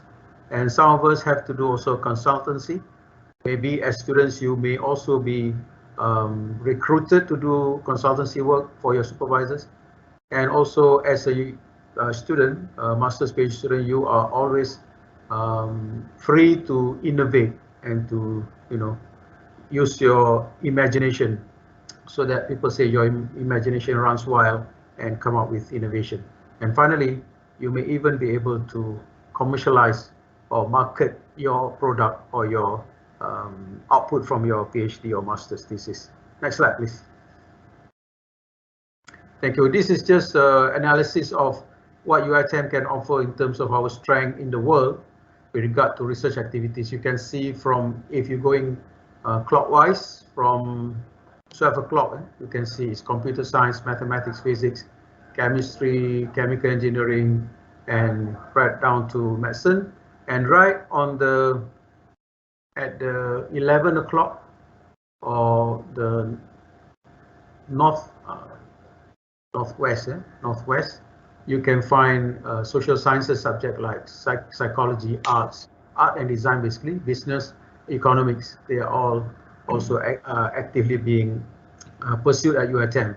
All these are bubbles. The bigger the bubbles means we are very strong in those areas. But as long as the bubbles are there, meaning we are able to offer courses in those areas. Next slide, please. Thank you, Doctor. Next slide. Can we move? Okay, these are the areas and of focus at UiTM, also presented by Prof. Noritawati. So if you choose to come into UiTM, you have plenty of opportunities or options for you to pick up. So they are basically all areas under the sun that we are able to offer to you. Next slide, please. These are some of what we call centers of excellence. These are what we refer to as our research powerhouses. You've listened to Professor Datin Hafiza from iPerform, and you probably you heard also from Ari. These are our centers of excellence, and you probably will hear from Mitrans later on. So centers of excellence are developed so that activities are totally based on research and also services provided to the community. Next slide, please. These are some of the success stories of our innovators and also researchers. We have, for example, robotic surgery at UiTM in Sungai Buloh. We have the nanosatellite project, shooting up satellite, a nanosatellite to space, and then the satellite going around the Earth, picking up information. Then we also developed the autonomous vehicle for Malaysia. And then, of course, we also develop entrepreneurs or robopreneurs, entrepreneurs in the field of robotics. These are some examples, but there are many more. Next slide, please. These are our research funding opportunities.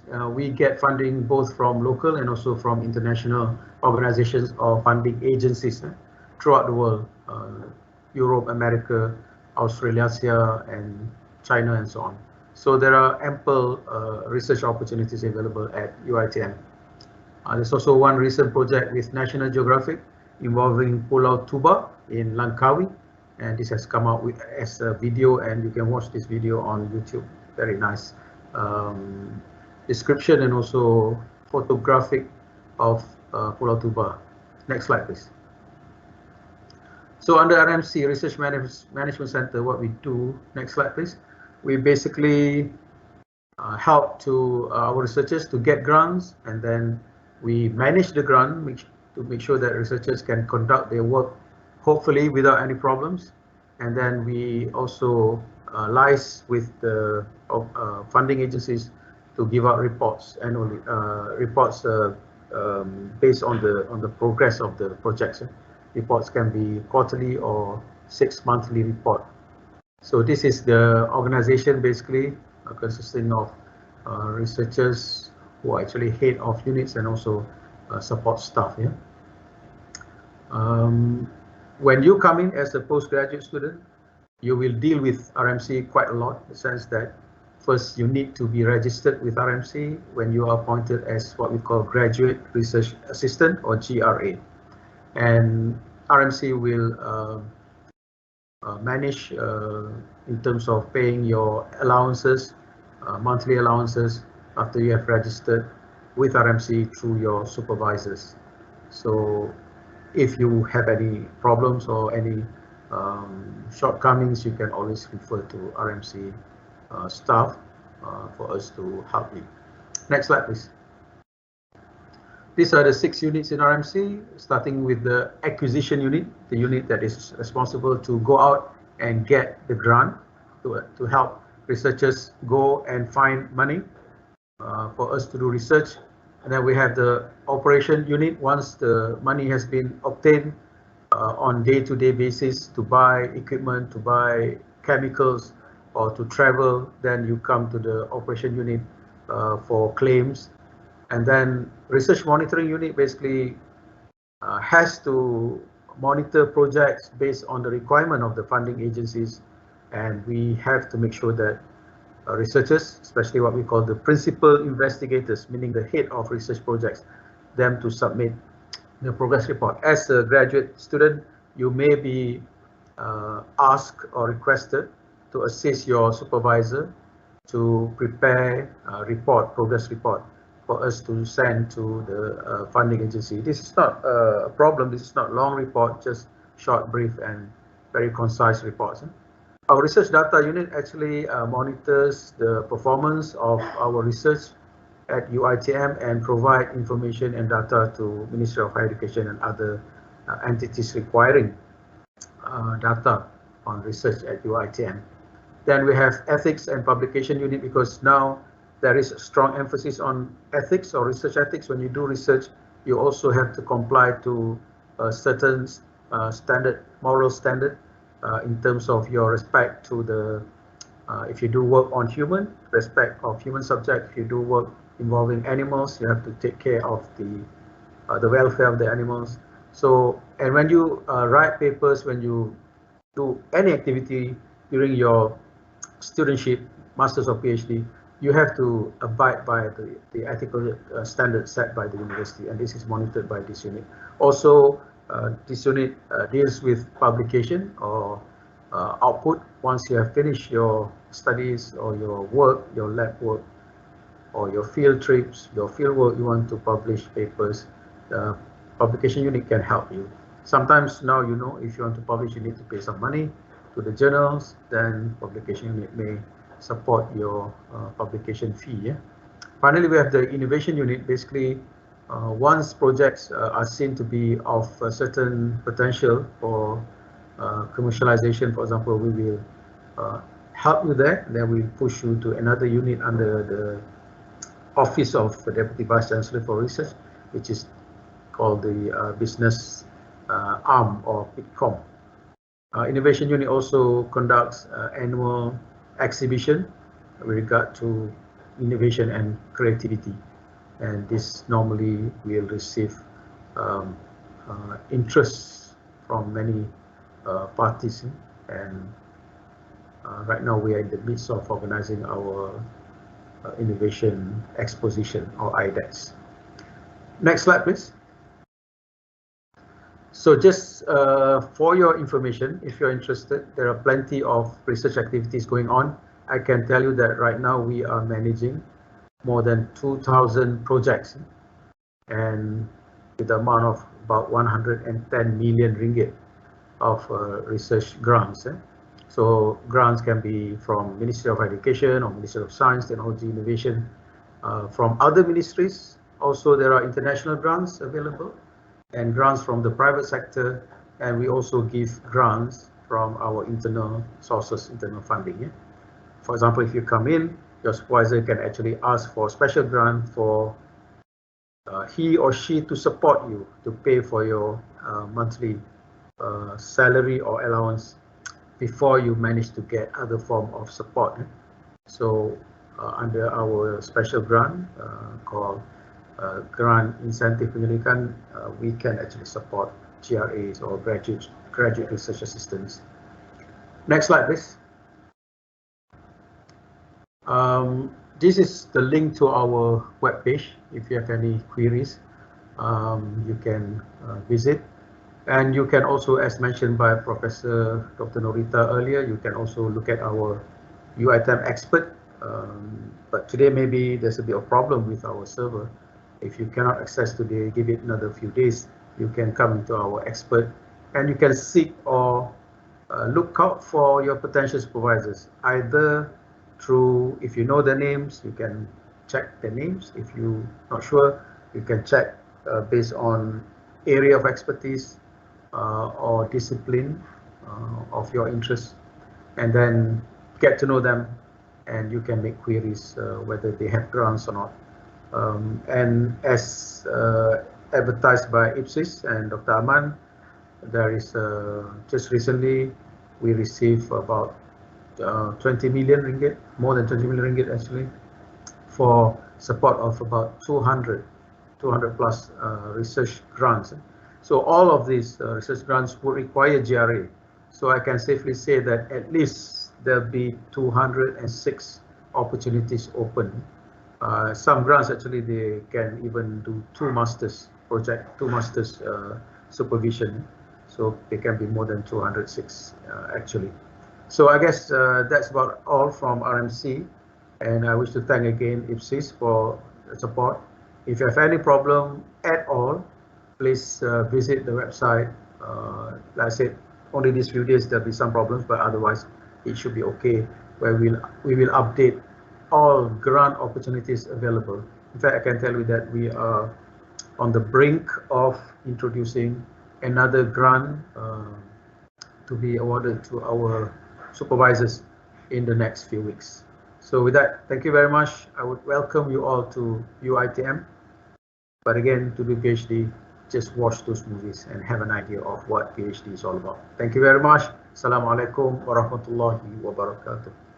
Okay, thank you very much, Dato. Thank you very much.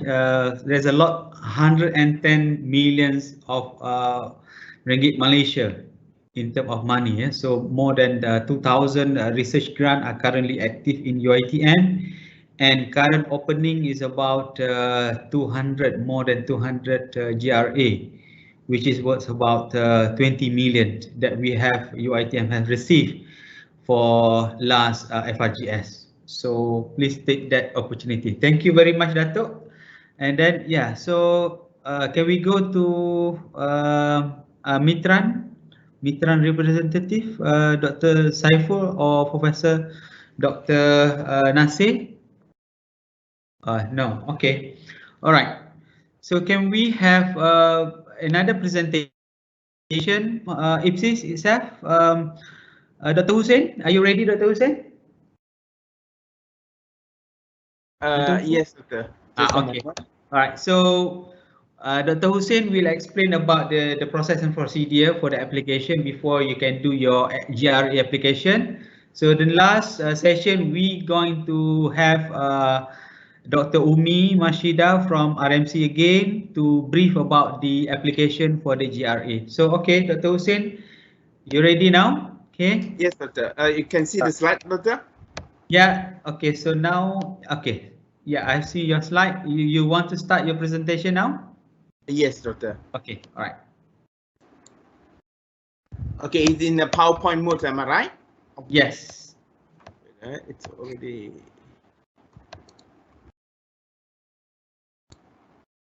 Okay, Assalamualaikum, a very good morning, still morning, okay, very good. Thank you so much for IPSIS and also RMC for arrange this wonderful sharing sessions, I will say, for our future student as well, then also those potentials that student, that candidate that are looking for our say the funding for the research. I myself is Dr. Hussein bin Hanibah, chemist Dr. Hussein bin Hanibah. I'm actually from IPSIS UiTM. I am the coordinator for marketing and promotions. So before I really go in detail about about my presentation, let me shortly introduce my team, the IPSIS top management team, which this is a part of the top management team. Of course, we do have our Dr. Amans, it's a part of the IPSIS team, and Dr. Mazwana today, she is also with us. So any questions, I think I will get some help from Dr. Mazwana and Dr. Aman as well. And of course, I would like to tell the audience that IPSIS is actually led by Senior Professor Dr. Zuhaina Zakaria, our Dean of the IPSIS, and the other management team like Dr. Siti Farhana and Dr. Faiz and other teams as well. So without further ado, because most of the part about the area has been covered in the previous, slide, also the previous talk by other speakers. So on my part, I will focus, of course, I will focus on the application for the postgraduate research. So basically the program for our UiTM program, IPSIS program, have a 3 different mode, which is we have the coursework, and research program. Of course, we do have the mixed program. So I'm going to emphasize more for the research program, especially for the local and international applications. So a quick review or quick fact about UiTM. I know it is well known about UiTM. We are the one of the biggest, largest university in Malaysia, public university in Malaysia. So we have a different branch campuses, main campuses, and satellite campuses all around Malaysia. This is what mentioned by Dr. Abu Bakar just now. We are all around Malaysia. So we have another fact about UiTM and IPSIS.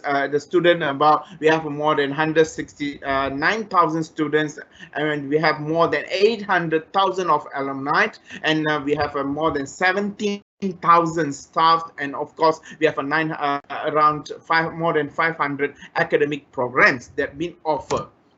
So though this more important fact, we do have the graduated from IPSIS of the postgraduate study in more than 28,000 and the master programs by research and coursework and doctorate program. So yes, IPSIS or UiTM have a combination of program that been offered. Then we have more than 50 doctoral program research based, and also more than 62 program on a master base. So this is the latest, I would say, quite latest information about the current registration process that been carried out on the past 2 weeks ago. We have been registered more than 2,000 students. They're a combination of local and international students combination. This is quite a big achievement in the past few years. So and also a research mode. Of course, we have the part-time mode and also a full-time mode for master and degree program, PhD doctoral degree program for a PhD program, which is have a combination of a 5 to 14 semester. So the niche area has been covered by the previous speakers. I'm not going to emphasize much, but to be simple, I will say whatever program that you're looking forward, definitely it is in UiTM. I can say that for very sure, because we do have a combination of a program which is from the science and technologies. We have a huge number of programs that been offered. Then, of course, we do have a combination from social science and humanities. And finally, we have the business and management courses as well. So let's go slowly into the entry requirement for local applicants. For your kind information, our next cycle, which is for the March 2020, is already open officially by today, but nevertheless, I would like to apologize due to some technical issue. The system will be open a bit later in the evening. And so let's look about the application for the master and the PhD program. So for the local applicants must be a Malaysian Bumiputra with the following qualification. In order to be apply for the master program, the candidate must have a bachelor degree with the honor from the UiTM, or more simply, it can be said that it been recognized by UiTM Senate. So other qualification that needed for first class degree recognized by UiTM, I said it is all either the first one or second one, or the third one will be other requirement as a specific by the faculty or the university. Please refer to respective faculty, because for a certain program, especially for dentistry or medicine, they do have a special additional requirement. Therefore, what I propose, I put it over here in this PowerPoint, it is in general. So in order to get a better idea, say the applications or say academic qualification, you need to refer to the respective faculty. So back to the doctoral program or the PhD program, of course, the candidate must have a master degree in a relevant field that been recognized by UiTM, the Senate of UiTM, and other qualification that relevant to the master program that related to the study of the PhD. And there is one more track I would like to mention as well. Other than this master qualification, if a student or the candidate are looking for a PhD fast track, they do need a first class degree for their bachelor, that they can and also they need to fulfill a certain requirement that they can actually convert or straight away go to a PhD fast track. About this, you can refer to a detail of this PhD fast track. You can refer to our system. So about the local admission, yes, for the local and international admissions, both are applied through our system, through our website system. It is stated over there, it's ipsisuitm.edu. You can search and apply through our system for the application. In our system, I will say it is a quite clear, and all the rules and regulation and also the documents that you needed to for the application is stated clearly in our website. So for those having the you to apply and interested to apply about this program, definitely you can go into our website as mentioned over here to get a better picture. Just for our local candidate, before you really can apply for these admissions, you need to get the BSN PIN. So you need to get the application PIN in order to apply to our in our system. So go back to the international applicants. So we do have for the international applicants, it be a much detail. Let me tell in a more detail about what is the rules and the procedures. So for master program, this is in general. So the applicant must have a bachelor degree with honor with the relevant fields of the study from a university recognized by UiTM Senate. And for a PhD, almost the similar. It might have a master degree that been recognized by Senate of UiTM. So of course, an additional say the conditions for international applicants, you must have a certain English language proficiency. So the proficiency in English as well as the program, because this is important because most of our program at UiTM been conducted fully in English. That's why we need to have a certain minimum level of say the English qualification in order to apply to fulfill to be accepted in our UiTM system. Other requirement, especially for international applicants, you need to provide shows the proof of financial ability to pursue their study and to live in Malaysia during the study durations. A letter. This is just for your kind information, ladies and gentlemen. This is just a kind a letter, a financial letter or guarantee from the maybe from the government or the scholarship party to the to us to mention the statement that telling us that the tuition fees will be covered by the institutions that sponsored a particular international student. Again, how do this go? Again, the student international admissions again need to log into our IPSIS UiTM website.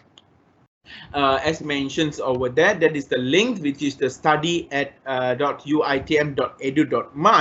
Then they can find for the icons, which is apply now by research. Then by click on to the link that student need to fulfill the basic say the information such as the full name, the passport number, and everything have been put it. Please bear in mind, either it is a local application or international application. For a research mode, this candidate must come out with a research proposal. So this is quite a simple research proposal. The guideline to write the research proposal, it is stated in our website, which is the future candidate can refer to it.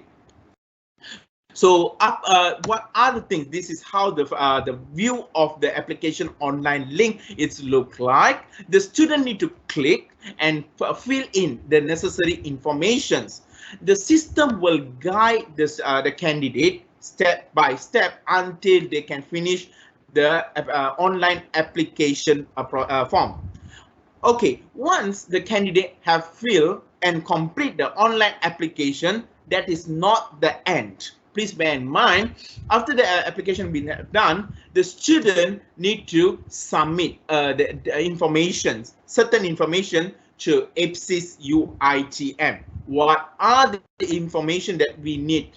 Of course, we do need application form, the online application form that be converted to the PDF, and the front page of the passport, and the degree or master certificate. Remember, this need to be true, certified true copy. This is also go to the local application as well, and international and locals. And for of course for local, we are not really focused on the English proficiency certificate, but this is more emphasized to the international students only. So the English proficiency certificate could be any combination of the one that mentioned over here. It could be MUET, IELTS, TOEFL, and others as well. So of course, in that application forms, you need to attach together 2 referee form, and the last will be the research proposal that I mentioned earlier. So all this, so what shall you do it? Once you have ready with all those informations, you need to email to it. Email to IPSIS admission@uitm.edu.my. All the remember, guys, the applications. Once you have filled the online application, it doesn't mean we will going to process. We only will going to process once we get a complete information or document from the student. Once we receive all the documentations, of course, IPSIS will send an email to the candidate that mentioning that we already received the emails from the certificate, and it will take some time to process. So how long it's going to process? Well, kind of information for international application especially, it will going to take 7 to 14 working days. But nevertheless, this is an ideal period that been suggested by IPSIS. There are certain, I would say, certain faculty, they have a longer processing period of time, not only just 14 days, because due to the high demand of the student for certain faculty, especially art and design, music, and also education, business and management. Those are the faculty might need a longer period of time to process your application. So once the application been processed by the faculty, and it will send to the IPSIS, and IPSIS confirm about the application and also the result of the applications, we will send an email to the candidate again mention the result of the application or the offer letter to the candidate. So go back to the international candidate. For international candidate, yes, you need to have, as I mentioned earlier, you need to fulfill a certain minimum level of English requirements. So it could be the combination of those, the one I mentioned over here, MUET, IELTS, and TOEFL. Some of the students might wondering what will be the band that needed. I will say this is quite different, or quite varies. It really much depends on the faculty and the courses.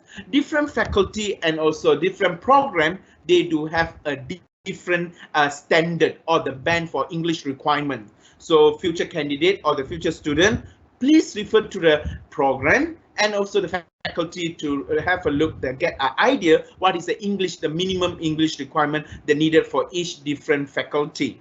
And again, for those information, you can easily download from our IPSIS UiTM website. So as it mentions over here. So for I would like to touch a bit on the English language proficiency as well. So during the application, the student need to provide the latest evidence of their English language proficiency for UiTM admissions. It must have, as I mentioned, it is need to fulfill a certain minimum. So the question, if the candidate, the international candidate, I'm talking about the international candidate, if come with doesn't fulfill the English requirement that's set by the faculty, not worry at all, because the applicant doesn't meet the English proficiency required to attend and pass a 6-month English proficiency classes, the EPC classes, whereby end of the EPC classes, the candidate will be advised to take the MUET examination with the score that is set by the program or the faculty. That is they will say the criteria for the application. So, but there is a good news over here as well. For candidate, they are graduated from Malaysia or other institutions of education institutions. that are conducted the classes fully in English, or candidates are from the native English-speaking country, or also higher education instruction has been conducted in English, they do get the exceptions of the say the English classes. So those are the list of the country. If the international candidate comes in with those other country, graduate from those country, they are accepted without, they can co-apply without the English requirements. And so if you are interested to know more about the applications, about the, I'll say the international applications and also the local application, please feel free to enter our IPSIS UiTM website, whereby the first one, the blue line, the website is actually specifically for, say, for our local applicants, and also for the study.uitm.edu.my, it's more specific. The red one is for to the international applicants. So if you have, let's say you have a question to ask us, if you have more question other than this during these sessions or webinar session or sharing session, you're always most welcome to enter our live chat function, whereby the live chat functions our staff, IPSIS staff will operate, will in the particular live chat sessions from the during the office time. They will entertain the question that are from the different fields. So if you have a question, you can straight away go into the live chat, and of course you can ask a question over there. So for me, nothing much about the applications. This is the procedure for the application. So any question, we will wait until to the end of the sessions for further. That's all from me, Dr. Aman. Okay, thank you very much, Dr. Hussein. All right, before that, do we have Professor Dr. Nasir or Dr. Saiful? No. Okay, so yeah, Dr. Saiful, are you ready, Dr. Saiful? Dr. Saiful? Okay. All right. In that case, Dr. Umi, can we proceed with Dr. Umi for the GRA? Okay, inshallah, Dr. Aman. All right. Let me try to share my. All right. You want to share your slide or? Let me try first, and then I can. All right.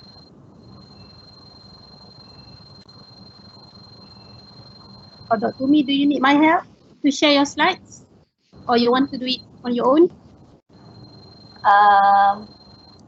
Can you see anything now? It's not coming. It's not coming yet. Okay, Dr. Mas, can you stop sharing? Thank you. Okay, hold on. Okay, Dr. Umi, can you try yours first? I've done. I did the stop sharing, so Dr. Umi share. Yeah.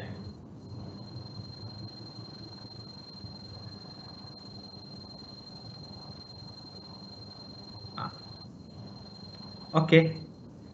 All right. All right. Okay.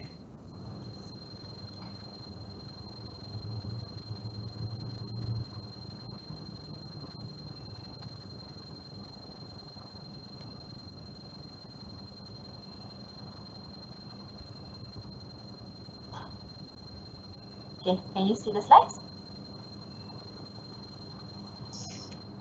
It's appear now. Okay. I can start, yeah? Okay.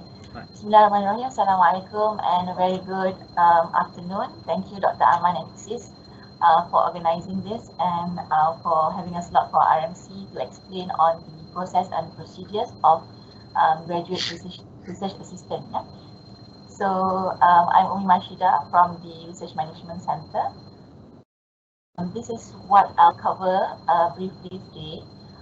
So basically, there are 4 things. One, to just remind you on how to go about finding your supervisor and the right research projects tailored to your background and also your interest.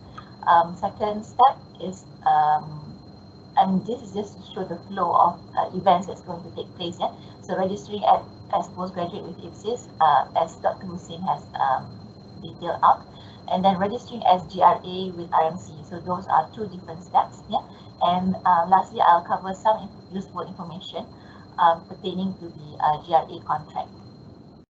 Okay, so we have come, actually this is the second time around, RMC and IPSIS have joined together to create this database of GRA vacancies, yeah, in UiTM. So what RMC has are all the registered research grants, as explained by our director, Dr. Bakar just now, and IPSIS as the one managing the postgraduates. So we are trying to join forces, and this will create like a win-win situation whereby our research grants will get the the supply of the postgraduates that are required as the main KPI of the research grants. So we have come up with a database.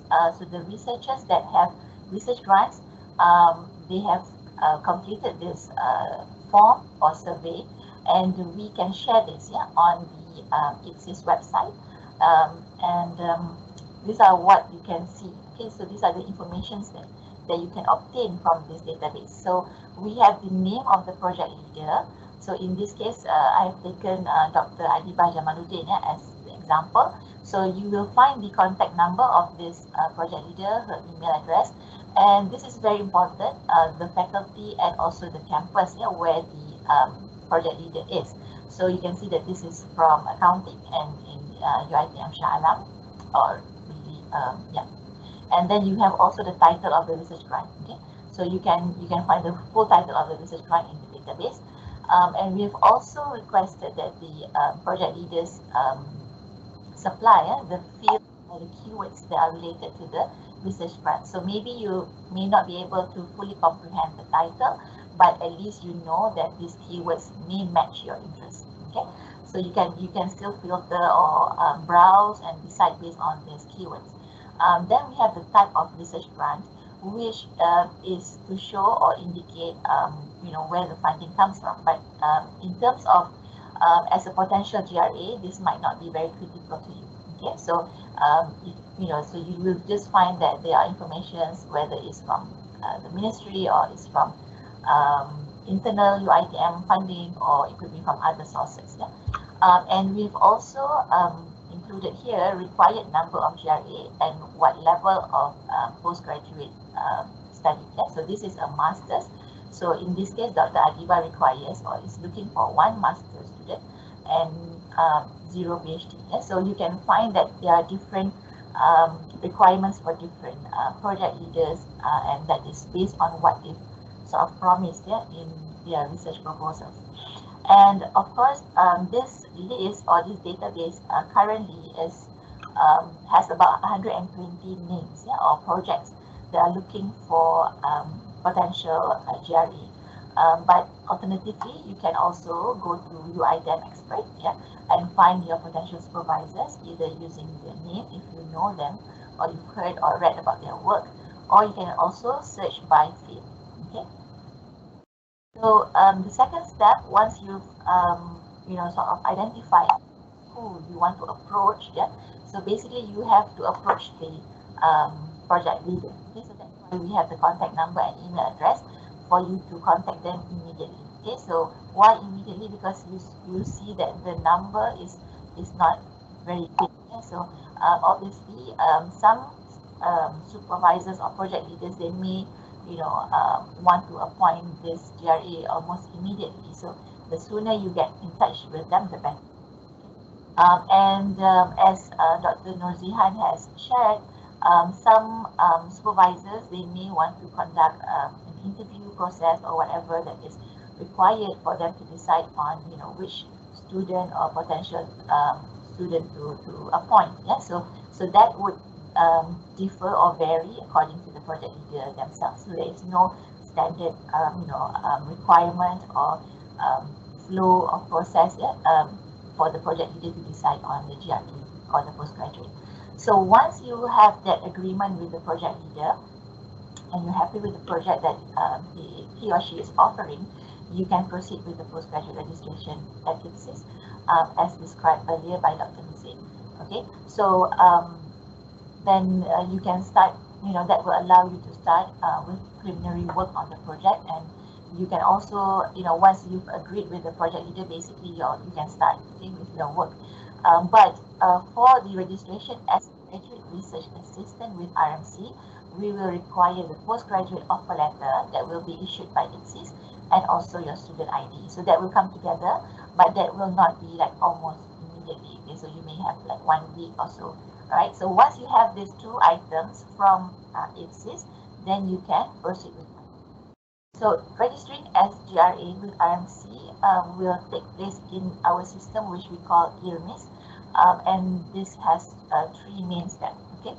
So the first step, so you can see here, the first step is the application by the student, herself, and then there is a verification step by the project leader, and the last step, once the project leader has verified this application, it will come to RMC, and our staff will go through, and that will then decide whether it will be approved and the appointment can take place.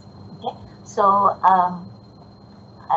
so this is what IRMIS looks like, and this is the web address for IRMIS, and you can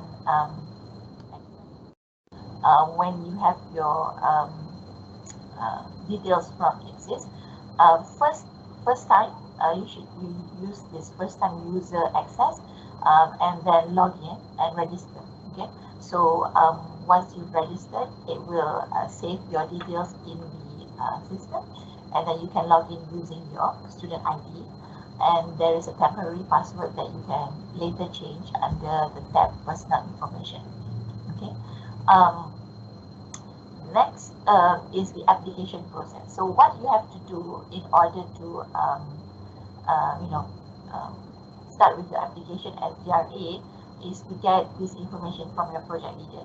So since you are potential postgraduates, you may not remember all these steps at the time where you're going to actually do it. So we have our guide, in IRMIS we also have a guide for this application, like what I'm sharing in the slides, and also you can then refer to any of us, and actually your project leader or your supervisor should also be in the know of this step. Okay, so you can do it on your own later, or you can do it with them side by side, so that they are also guiding you in the system. So you will need to key in the staff ID of your supervisor, and then there are some appointment information that you will need to complete in the system, and then there are attachments that are required. So this is the copy of your identity card and a copy of your offer letter from IPSIS, and then you can select the project file and also submit. Okay, so this basically is the application from the student. Okay, and here they will also be in terms of the duration and also the amount in ringgit that the supervisor is going to pay you from the grant. So okay, so once you've completed the previous steps, you will find that your application will appear as the summary here. Okay, so what you can do is you can also you can save this and you can print this out in PDF format as evidence that this submission has gone through.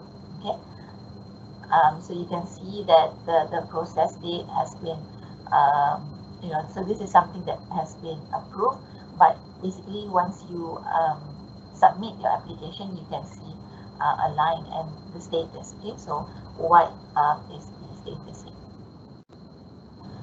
So the second step has to be completed by your project leader. So sometimes your project leader may be somebody, a first timer in managing grants.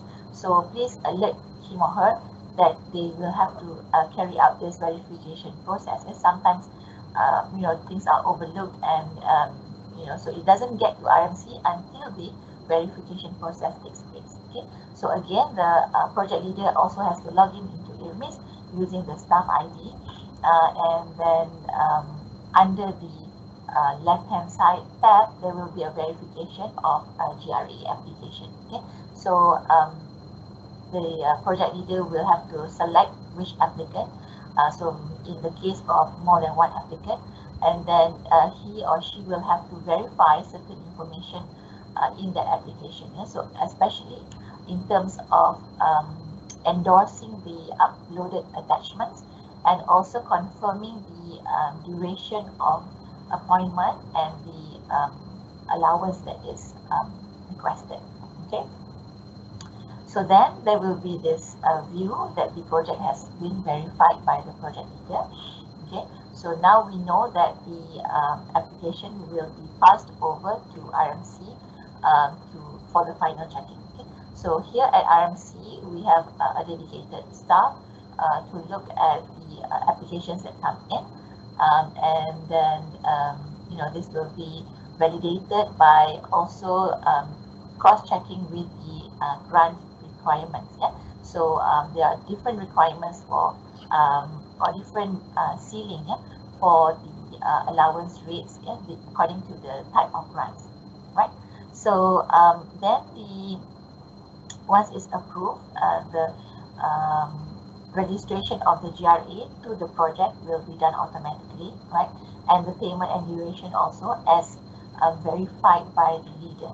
Okay, and then you will get to see that the application has been verified. Yeah, so approved by RMC here.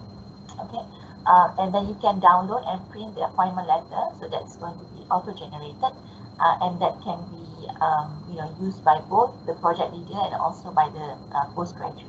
Okay. So just to share, this is the allowance rates that are available for GRA appointment based on the type of grants. So in this slide, these are all internal grants that are offered by UiTM. So we have a GRA, and there is a ceiling of about 1,000 ringgit, yeah, per month. And then we also have this. There are some grants that will have a slightly different ceiling, and also for this initiative penilaian,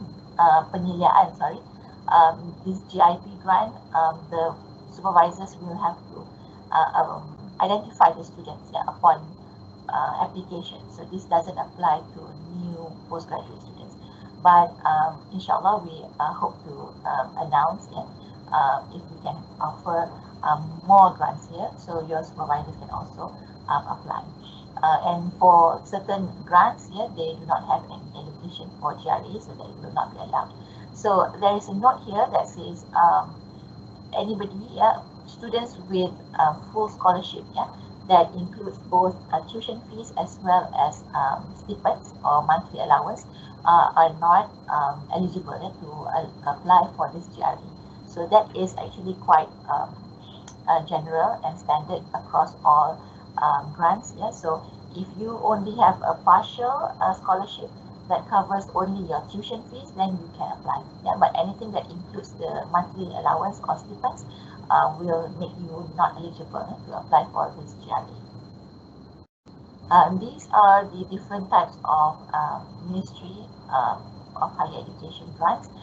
They also have their ceiling. Yeah? So this will be the sort of benchmark, and then your supervisor will decide how much he or she can pay you.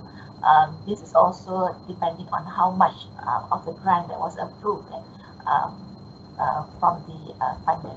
Okay, so this is just as a guide, but the actual amount must be decided with your supervisors. Okay, and again, this same clause applies. And lastly is some examples of private or international grants, yeah, that actually do not state, they do not have a standardized ceiling. So it will really depend on the terms and conditions that are stated by the funder and the agreement that has been signed by the project leader. Okay, so in terms of grants that are from industry or international, you will have to refer to the actual guideline. Okay, you and your supervisor or the project leader. Okay, so then that will have to be more then you have to be refer to those guidelines that are all available on the RMC website. Okay, so lastly, these are useful information for GRE. So as Datuk Bakra has also mentioned just now, the types of activities that you're going to be involved in, and Dr. Zihan has also shared, what type of involvement the GRE from the different research institutes have been involved. So basically, that's quite the norm. Yeah. So you have your research activities, and then once you are paid from that grant, normally you will also help out in managing the project finances. Okay, so in terms of your monthly allowance, once we are in that appointment period, the payment will take place automatically. Yeah? So as long as you are there is no termination from your supervisor, then that payment will come in automatically every month. Yeah? So it's between at least the latest will be is between the 25th of the month until the 7th of the next month. Yeah? So if you're talking about your October allowance, so it could be anytime between 25th October till 7th November. So you will get that payment during that period. And then you may also be helping out with other project finances, in the running of that research, and then obviously from the research activities, you will be producing research outputs in terms of publications, in terms of maybe product innovation. So those are also may need funding from the grant. And then lastly is how to go about with your appointment. Yeah? So either that initial that initial appointment is sufficient, or they may be required extension. Yeah, so if the grant is extended and there is enough funding to extend your appointment, so that is possible.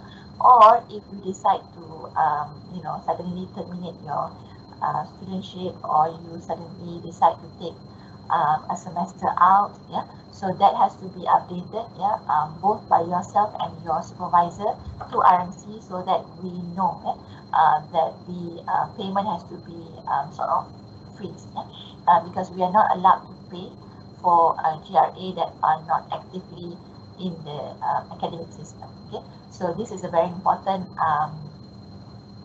feature or point to remember. Otherwise, the money will be automatically, as I mentioned, credited to your account, and that would be quite difficult to manage later on. Okay. This is just to share what are the other financial votes there are in research projects. So you have the vote 11,000, we call it, that is dedicated for paying research assistant. So it could be a graduate research assistant for postgraduates registered with ICSIS, or they could be some that are not registered with ICSIS as students, but they are just appointed by the research project leaders to help with the project. So in this case, it's just GRA that we're looking at. And then we also have vote 21,000 for travels and also transportation.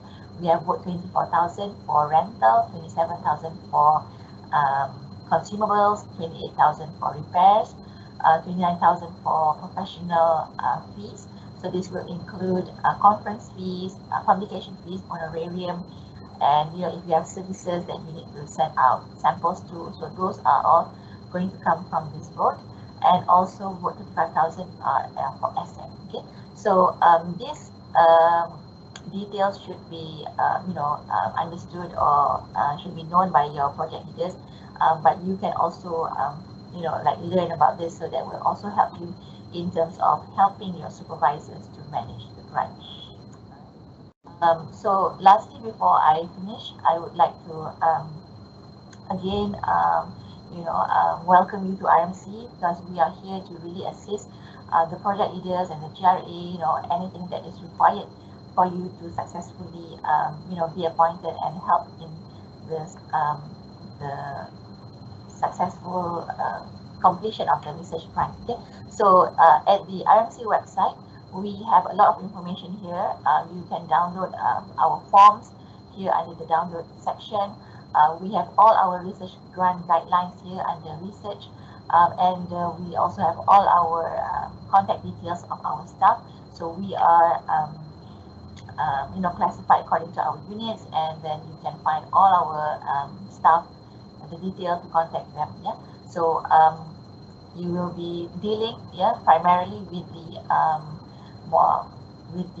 operations unit, and that will also include for the GRE appointment or application. Okay, and we also have a drop box at the lower ground of our where we are physically, so you can also drop your documents here, and this is where we are in Bangunan Wawasan. I think you won't miss it. We have a very exciting staircase leading to the building, and we are on level 3.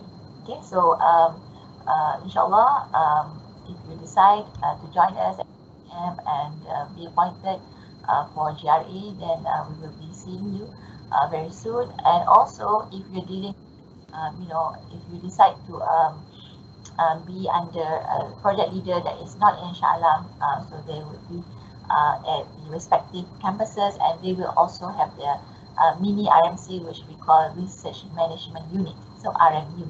Okay, so you will also find a similar office that covers all the operations here at the respective campuses. Okay, so they will also follow the same flow of events and the same processes.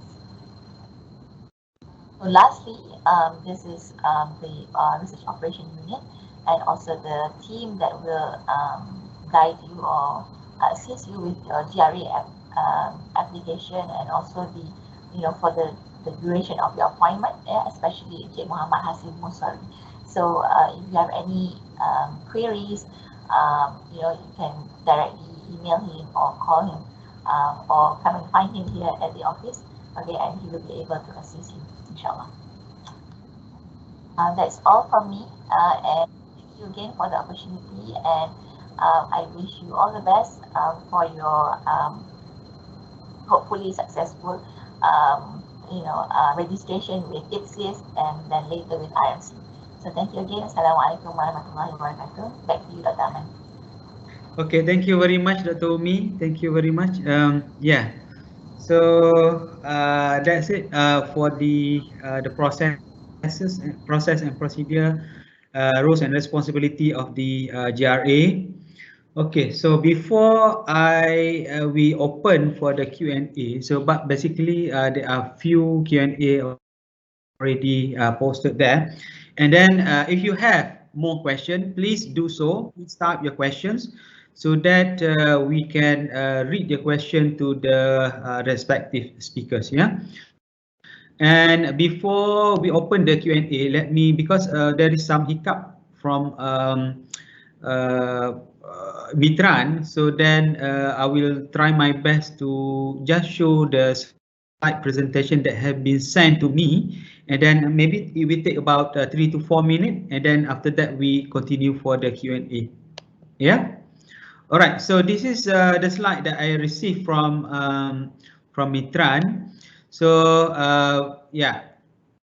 And let me go view full screen mode. Okay, so this is about Mitran postgraduate opportunities by Prof. Nasir. Unfortunately, there is a technical problem that facing by the Mitran to deliver this slide. Okay, all right. So Mitran is the Malaysia Institute of the Transport. So in here, it is almost similar like ARI and other COEs. But Mitran, they also offer the program like ARI, Accounting Research Institute. So currently they are offering two postgraduate research program. One is a Master of Science in Transport and Logistics, and then the second one is a Doctor of Philosophy in Transport and Logistics. So they also have their own postgraduate studies like ARI. They also have their own postgraduate office. Okay, so the students are managed by themselves. Okay, So then this is the opportunity that currently offered by Mitran. So which is one is the Mitran EK, which is maximum 2 years. PI with RIG members of the Mitran output to index publication delima Mitran, and then 20,000 for SNT, and then SNS for the social science 10,000, maximum 2 years. Okay, so this is for the output to index publication, and then Mitran strategic partnership for science and technology. The total amounted is RM 20,000. For social science, RM 10,000. Maximum duration of the grant is 2 years. It should be a grant will be the principal investigator should be the Mitran and other agency with the collaborating or matching grant of the one-to-one. And then output will be minimum 2 index publication, MOU, MOA, national and international grant applications. And then alumni collaborative Mitran for science and technology, the grant amounted RM 5,000, social science RM 5,000. So the maximum duration of the grant is for 1 year. The principal investigator must be the Mitrans and agency. Okay, so and then as well the output will be the RA, GRA, and then as well UPTA. For output will be the minimum 1 index publications. Okay, so that's one of that presentation slide that has been given. And then this is another one. I will go very glance of what is Mitran have. Okay, all right. View. Okay. Oh no, cannot. This one. Okay. All right. So this Mitran 6 content introduction, KPI achievement, challenges during future confusion. Okay, transport happiness.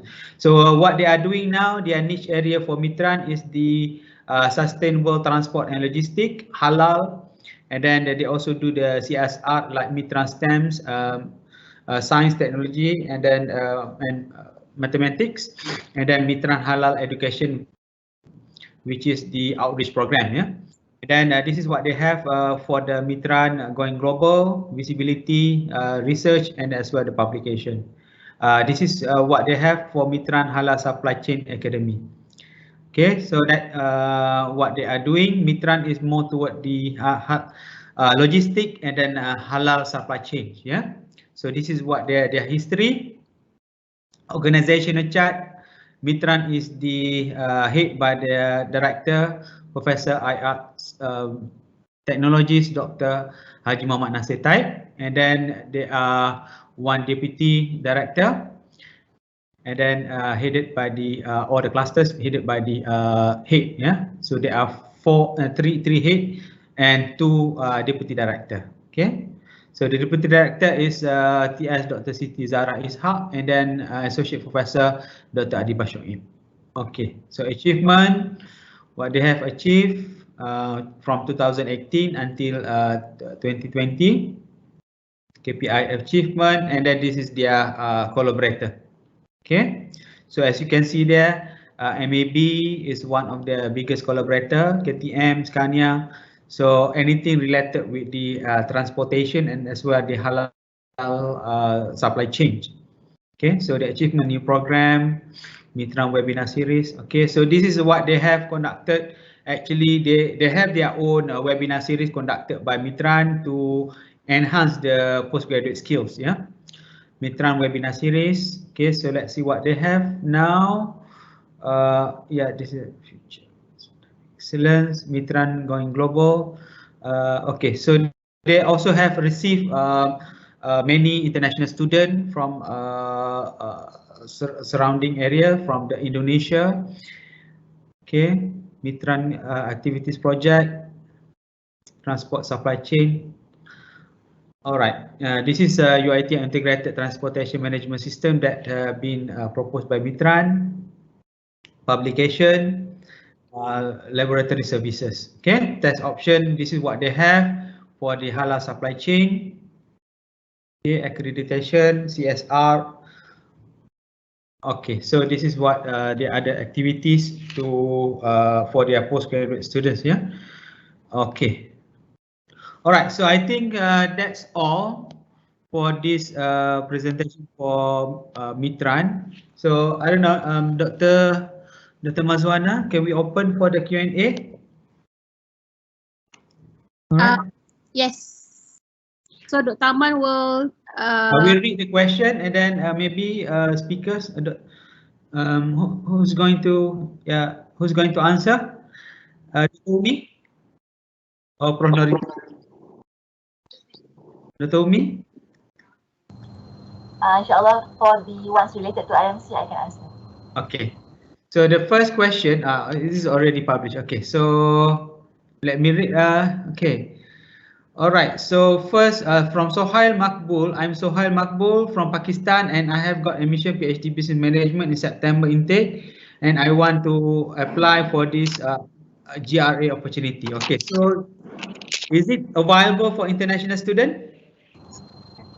So for international students, it is available for the KPT grants. Yeah.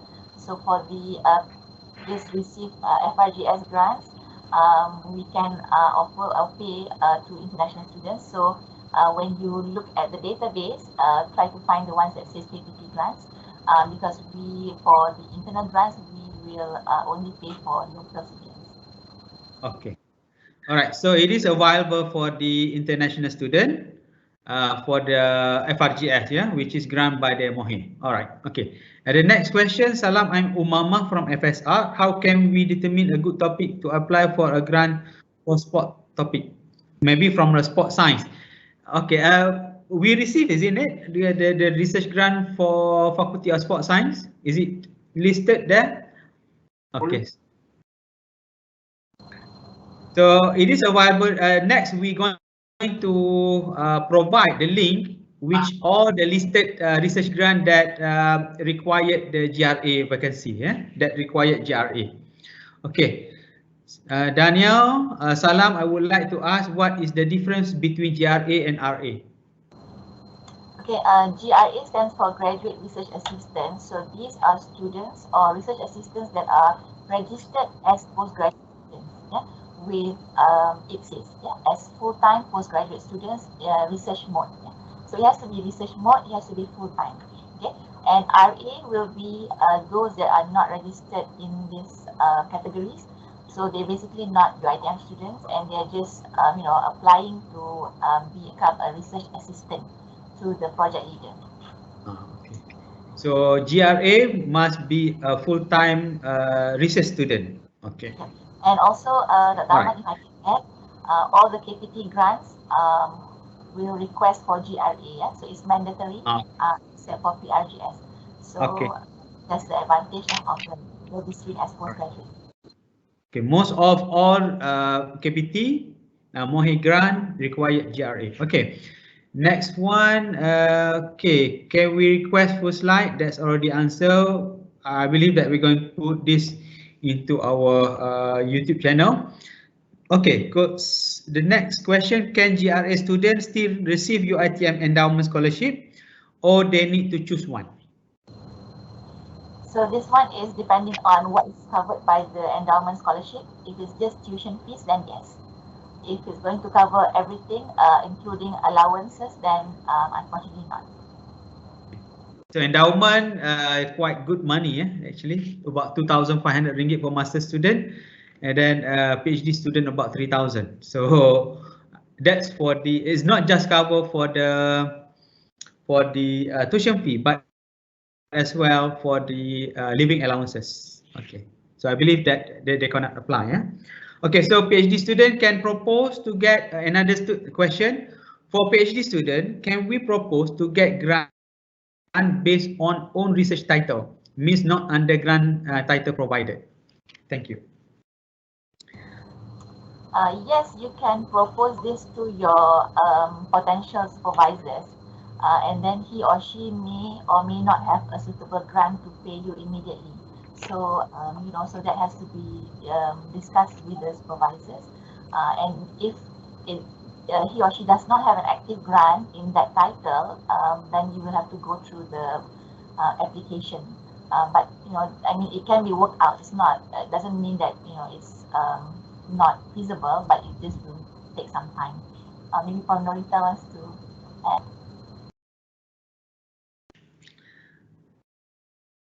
All right. Thank you. Similar response with Dr. Umi.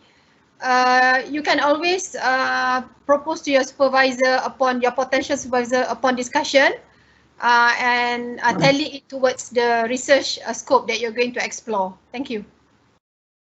Okay. Can I just add on, Dr. Aman? Yes. Okay. I think for postgraduate students by research who wish to have a research title that is peculiar to what they're interested in, they may approach, I think, the potential supervisors that they have looked through their CVs and, you know, with the respective expertise. However, I think the supervisors will then decide whether or not to take up that particular project, number one. Number two, if the research title is in synchrony with her or his ongoing project, probably that is feasible to look into that possibility. However, if it's a totally different, not within the current projects that the potential supervisor has, it's still very possible if he or she wish to do it and supervise the student. However, usually the stipend is up to the student to sort it out, because it's usually the stipend is part of the research project that he or she is working on, meaning the supervisor's project. But if a student wants to work on something related and not within that project, it's still possible using their expertise to supervise, but I think the stipend most likely will need to be sorted out by the student, the living allowance and all that, you know, the one that you get from the GRA fees. Yeah. Okay, thank you. Okay. For Ari, Dr. Nozihan, do you have anything about that? For any PhD student who want to propose their own research, Dr. Nozihan? Okay. All right. Okay. So can I move to the next questions? Hi, I want to know when will the application for the grant GIP grant initiative penyeliaan will be available? Will the staff be notified about the grant application? Thank you. Okay. Right. So the grant initiative penyeliaan, inshallah we will be announcing something very soon, and that will be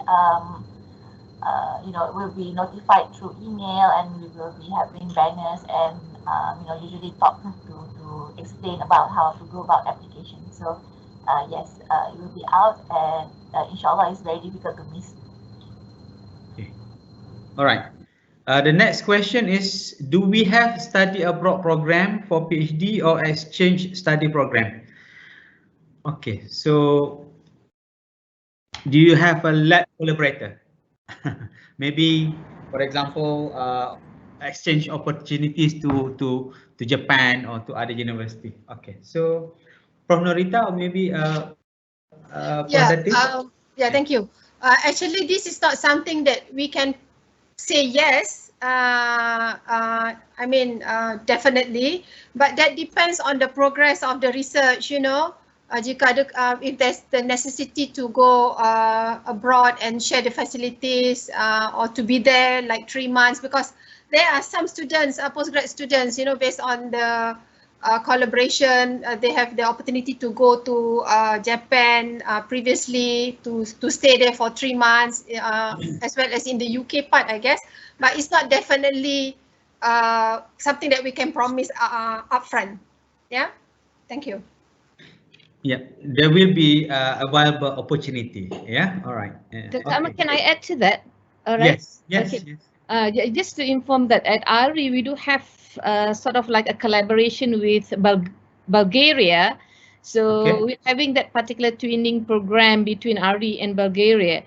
So at the moment we are still revisiting because the MOU just ended. So inshallah, if there are takers, we will be offering it soon.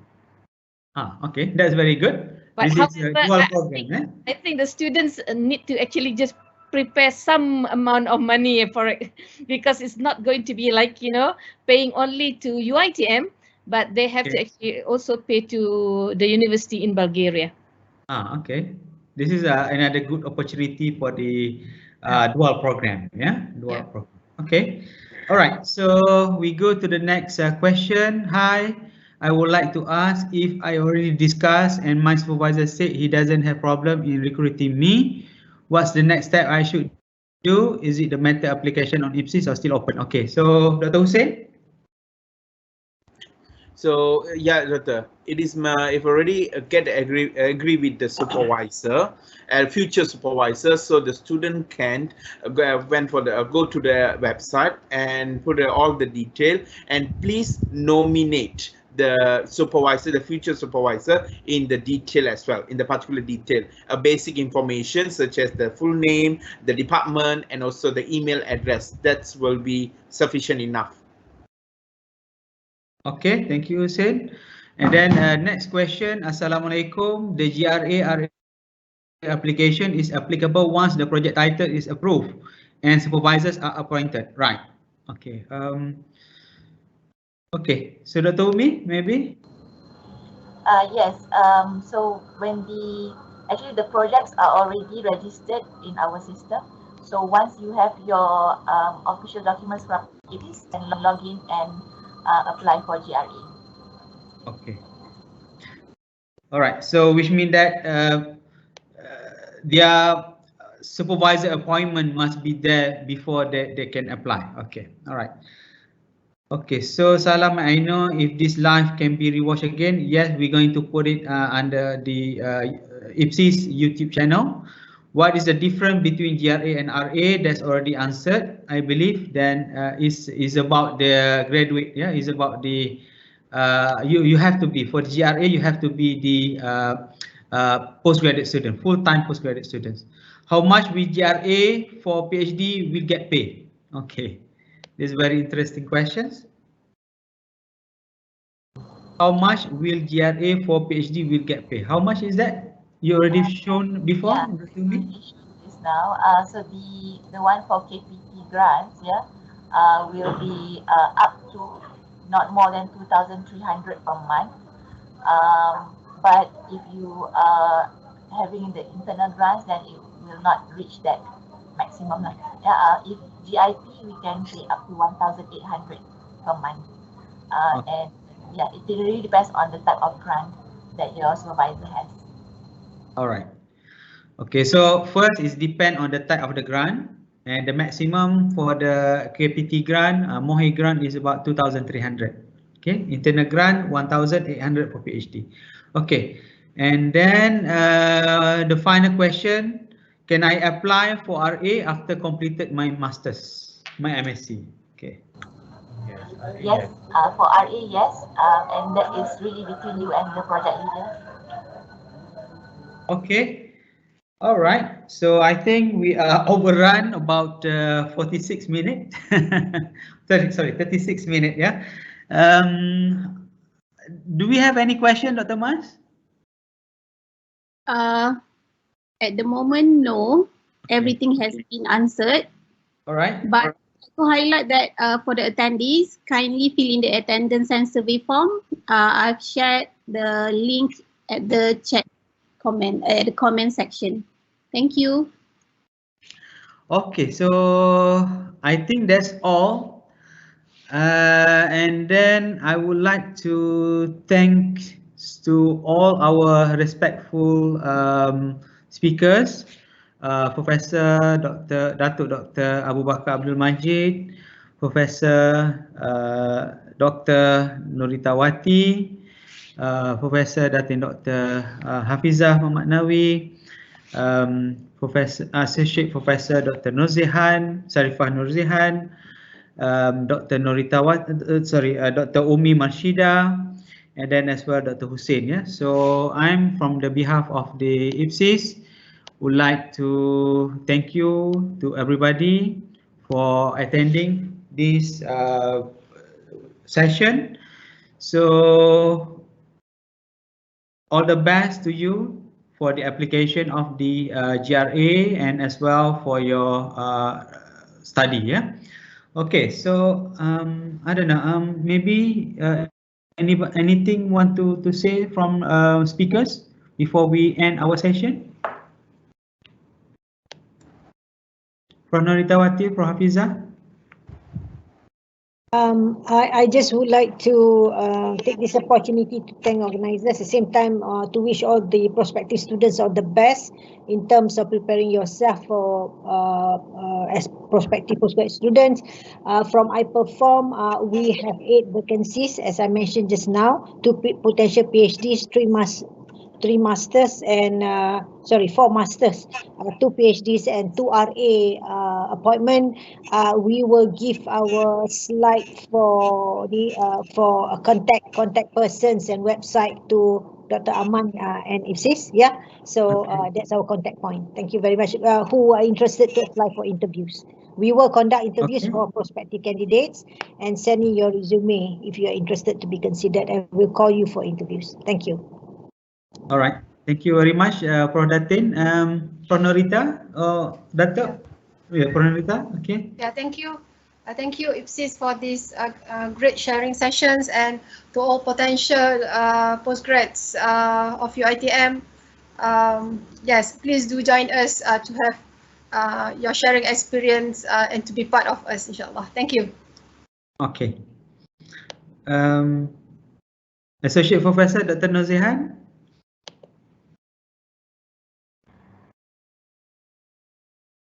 All right, thank you so much, IPSIS, for the opportunity, and to all the potential postgraduate students. I hope that you can actually join UiTM, and also for those who plans to join ARI, by all means do visit our website frequently, because we always actually in need of GRAs and RAs because of our future, the future opportunities is there actually. Because our grant actually will start 1st November onwards. Okay, that's good. And then Dr. Umi? Okay. Yeah, just we at RMC will be assisting you. So please feel free to come to us either by email or virtually or physically, so that we can quickly appoint you as GRE and get all the projects started on. Thank you, IPSIS. Okay, thank you, Dr. Umi. And then Hussein? Okay, from IPSIS side, I would like to really thank you for the sharing session. For our future candidate, take this opportunity to apply, because our new cycle for the application for March 2022 already opened. So if the future candidate do have any difficulty, please kindly go to our website at the live chat. Our staff, our very friendly staff, will entertain you accordingly. So see you soon at UiTM. Okay.